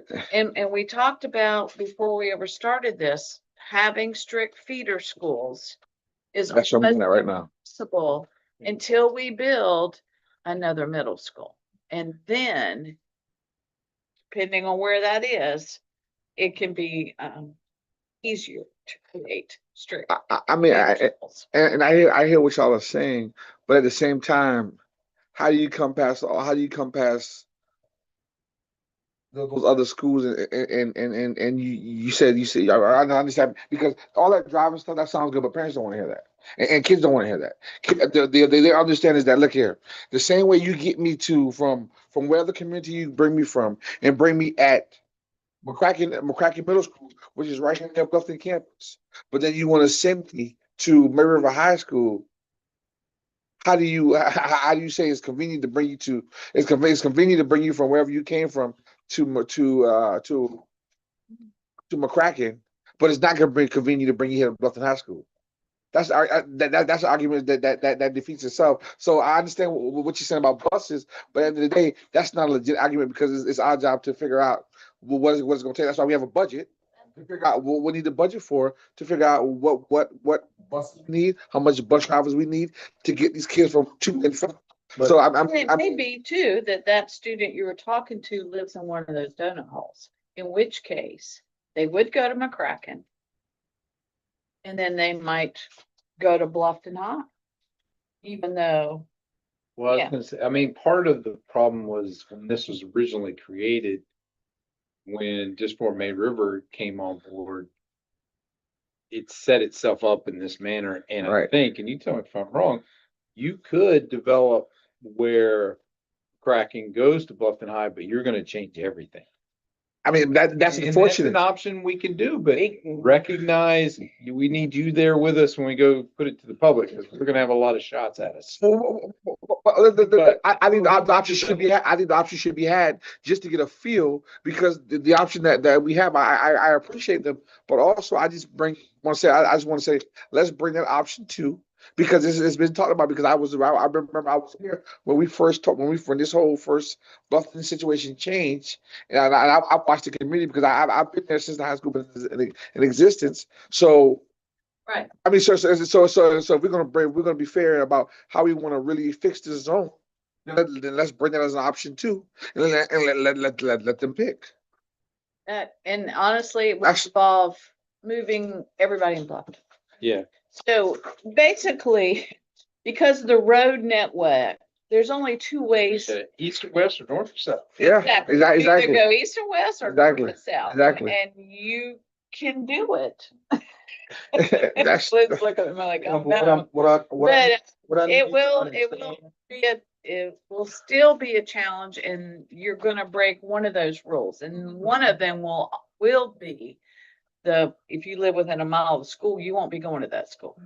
And You will be driving past a school to get to a school. the other thing that I do want But you to understand. can we develop that option? Yes, we can do that. I think we should let the community kind of see where it goes. If they don't want it, then hey, we brush past it. Hey, they can't say that we did not put that there for them. Mhm. So it was there for the taking. The community didn't take it. That's just fair game. No, I don't, again, the only thing that I wanted to point out is from a transportation standpoint, I know what you said about we need to, we got the money, we figure out how to do. It's not that simple as far as hiring drivers and getting staff on board, I understand that. because there's certain skill set that you have to drive a bus. And so when we're looking at ways that we can best use our assets with the number of positions that we have right now. We're looking at right now today. And would this be able to minimize some routes and condense some routes to where we can use the assets that we have in a better fashion? Because as we are right now, we have buses going all the way across Bluffton to go to a school, and they pass 5 schools on the way to get to one school. And that just eliminates a lot of what we can do routing wise. So I just want y'all to understand that when we're putting this together, we're looking at how we can best use the assets that we have today. Because what we have today is the best that we've had in many years as far as drivers, numbers. That's right. And one thing that possibly could happen, driver numbers could go back down. And if that's the case, then we have to go back to combining routes and doubling routes, which becomes a problem because now every day students are getting to school late. Multiple times, or multiple routes, I should say. Right. So we looked at it from the aspect of, from the numbers we have today, which is the best they've been, we put these routes together, we can combine some routes, then have, as we call them, bench drivers that are available when people call out. And we're not gonna have students late because our routes are shorter.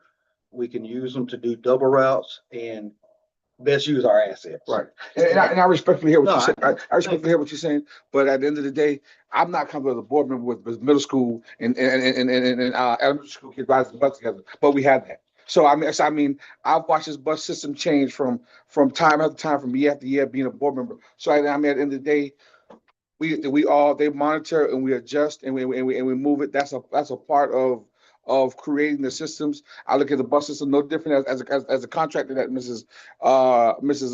Brand, Mrs. Major just had out here and talked to us about improving and having different things. That's a part of understanding if you choose this is one thing that could happen. That's a part of that. That's a part of that public conversation. Yeah. But I mean, so I mean, the option should be there without a shadow of a doubt. But once again, I'm not comfortable with having middle school and elementary school kids ride together. But guess what? We do it because we said, oh, if it helps the system out. Well, I mean, the only way- Hold on one second. Mr. Kerr, do you have any No, comments? I'm good. Okay, I'm good. I wanted to share this. So if you remember from the feedback, one of the things everyone was worried about was change. So, when I presented this to senior staff, they asked for some information that I didn't have time to get to you all, but I just want to say it out loud here. So under option one, the total number of students, elementary, middle, and high, that would be moved in option one is 771. Under option two, it's 1,057. Option three would be 1,587. So just know that that number, even from option one to option three, doubles the number. Option four will be olive. Yeah, I mean, what the difference It will be olive. the difference is these have very limited impacts on the high schools. What you're talking about is gonna be a major impact, and you're gonna see people get excited about that. People like high school to move. You can imagine Beaufort High people moving to Battery Creek and all that. That's good. I mean, Really. and that's true, Robert. But the difference we can do right. But the difference, I think the difference is can I make comments? Go ahead. Would you say that your option is the most cost effective? Where are we saving the most money? Where are we getting the biggest bang for our buck? Which option? I would say, yeah, probably our, Option two then. because Okay. we're able to use our assets. We need to be able to convey that to the public. Not also, was your option, I know we are in these walls are saying it doesn't happen, but I still have parents telling me there are kids sitting in the aisle and kids tripling up in seats, like junior high and middle school and high school kids tripling up in seats and sitting in aisles. Is your option gonna reduce occupancy of the buses in any way so that like we can actually get two to a seat for the middle school and high school kids? Well, and we did a lot with that this year as far as being able to, especially in the Bluffton area, being able to break a few routes apart that was doubling up or even just, extremely overcrowded. But that caused us to have to add a route or to make another route, which again, when you're adding to a route or making an additional route, and it's a long route, that's problems. Yes. Agreed. So if we're able to have them shorter routes or more condensed routes, we would be able to do more with what we have and drivers that we have now. The ride wouldn't be as long and we could do more as far as getting back and forth if we needed to run two routes for an area. Understand. And we could look at that. I mean, you could take the options, all three options. You've not done this, and kind of look at what would that mean in terms of bus routes and if there would be any potential occupancy or savings under the three options that we have and the fourth option. We could do that. Okay. So, and recognize you don't have to take a single option all the way through. We do have to look at River Ridge and the effect on middle school and elementaries, but you could choose a different option, say for high schools. One of the things, Option four just for the high schools. well, I'm thinking even at 1, 2, and 3. Mhm. I mean, because so the one thing I will bring up if I can on option 2, which transportation makes Okatee down at 59%, which is a little low. It's got growth. We don't know how much. And the other thing that kind of we need to think about is option 2 at the middle school still has McCracken at 102. So that is still a concern. And then for me, option 1 at the high school level still has May River High School at 101, which that means that really doesn't work. And actually, option 2 at the high school level or option 3 is probably the best option for the high school. Right, I agree. And you're right. They do not all have to go together. It's just, I'm You do have to presenting watch it that way River Ridge. because that's just how they were developed. Correct. I do want to recognize and say out there that we are not going to make everybody happy on this. It is absolutely impossible. Our job, I consider my job in every aspect of a board member is to offend the least amount of people. Because there's no such thing as making everybody happy. People are going to be upset about this. There's no way around it. So where can we offend the least amount of people? And Mr. Smith, I do disagree with you. I think our constituents do care about money. And I think just throwing more money into this to try to figure out how we can do option 4, I honestly, I think that might be a waste of time. Is it? We'll go ahead. I mean, I'll go ahead and ask you guys to maybe look at the option 4, but that's it. I mean, go ahead and explore option 4. But I think our constituents, I think the voters know that is the most expensive option. And option 2 would be our least expensive option. I'm honestly on board for option 3. I like trying to even out our schools as much as possible, get to that 85% across the board, because that gives us room for growth. It gives us room for school choice. And I know that option 3 and 2 are very similar. So I think that may not change the transport plan too drastically. But I'm going to throw another curveball out there. I mean, if we're doing this and we're going to offend people, what about Coosa? Coosa's at 101 and Ladies Island Elementary is at, what is it, 43%, something like 33%? Yeah. Why can't we do something to rezone that area so we can split up that little zone for those elementary schools? Because everything we're looking at is south of the Broad. And we have a school that's at 33% capacity and a school probably about 7 miles away as the crow flies, that's 101% capacity. Can we rezone that? Well, we can do it. I was gonna say, not in the time frame maybe we're looking at. Your problem is at Coosa, and you correct me if I'm wrong, is that for that to happen, to balance those out, you're gonna have kids drive past Coosa to get. They already do drop. Or you're gonna have. So you would have even more if you, But I mean, I don't have a but map I up would- there to I would- show you, but I understand. I don't think that would be out of order because right now that's not on the agenda. Yeah, I think that conversation is out of order because that's not on the agenda right now. rezoning is on the school rezoning is the agenda. It doesn't say rezoning south of the Broad. It's rezoning. Okay.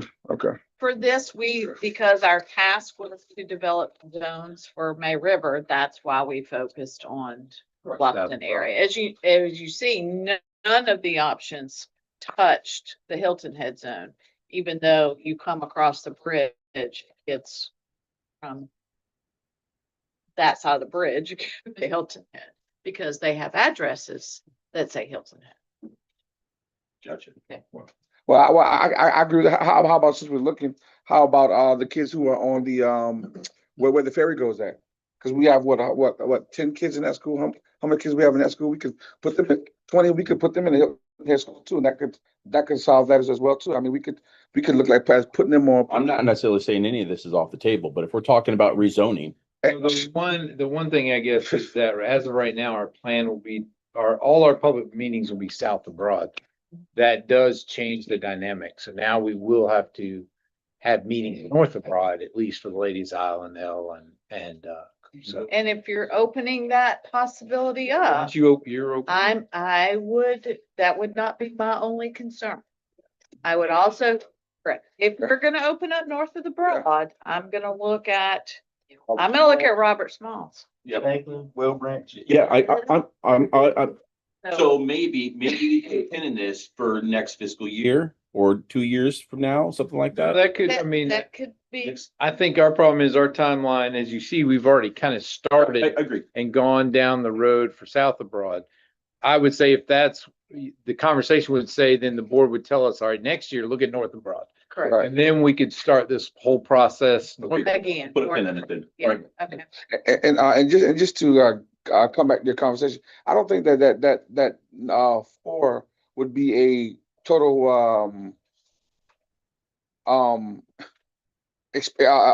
over expenditure on terms of gas.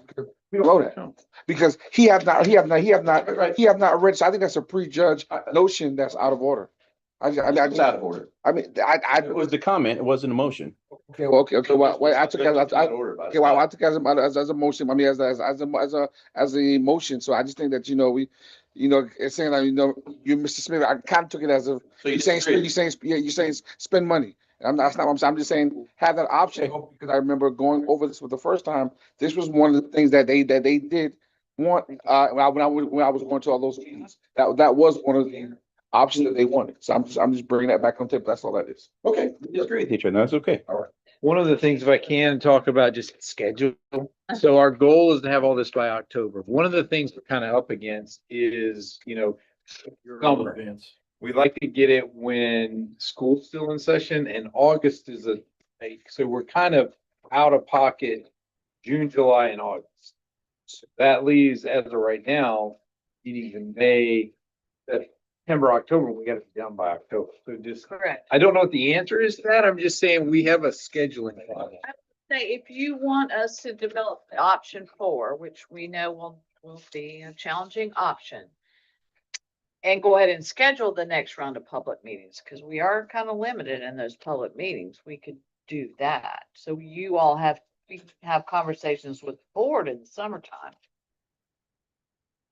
Yes. Oh, I have the board. Because again, conversation. that we've got to take these options or whatever options you Get want us to direction, take Figure out what you want to back take. to the. Mhm. So actually what your problem, let me ask this. So, this recommendation or report will be at the May, what's the May meeting? Probably May 6th. First was the 5th. 5th? Fifth. So we might even, could you bring that option to the May? Oh, 5th? yeah, yeah. So, Oh, yeah. so your recommendation could be to go with ours plus an option 4, which we could present at the May 5th meeting. Mhm. We have a May 5th and a May 26th meeting. May 26th. Either one of those There's meetings. not a work in May, session. in because May. really- And not in May, but we have the work session. Work session. Well, the schedule's already kind of covered. It's already. Yeah, Okay. we're already full. Okay.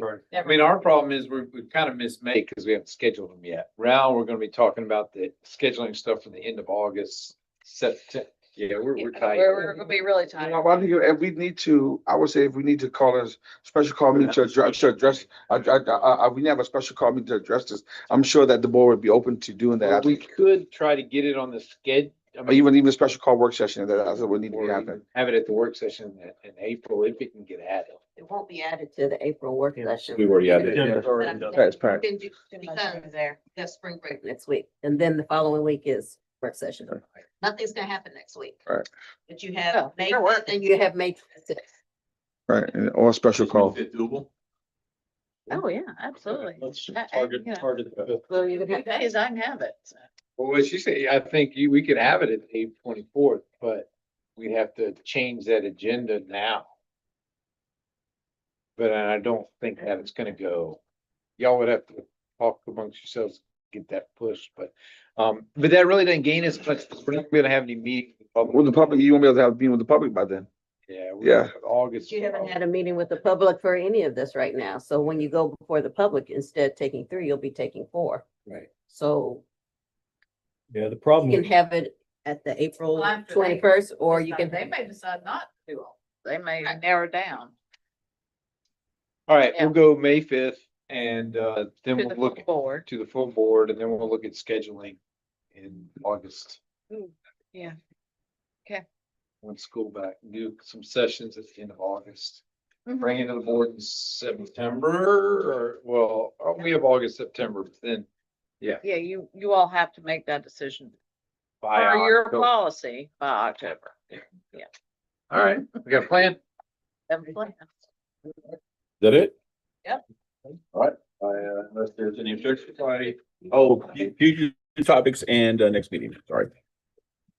Any future topics? Well, went twice. No future topics. Next meeting. No, go. Oh, we're talking about athletics. We're talking about athletics, we're talking about that in one of the meetings, and I was thinking that that might come to operation.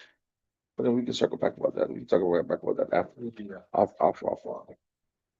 May 12th, May 12th is the next meeting. May 12th, 1700. 5 p.m. Operation. This one did go a little long. Yep.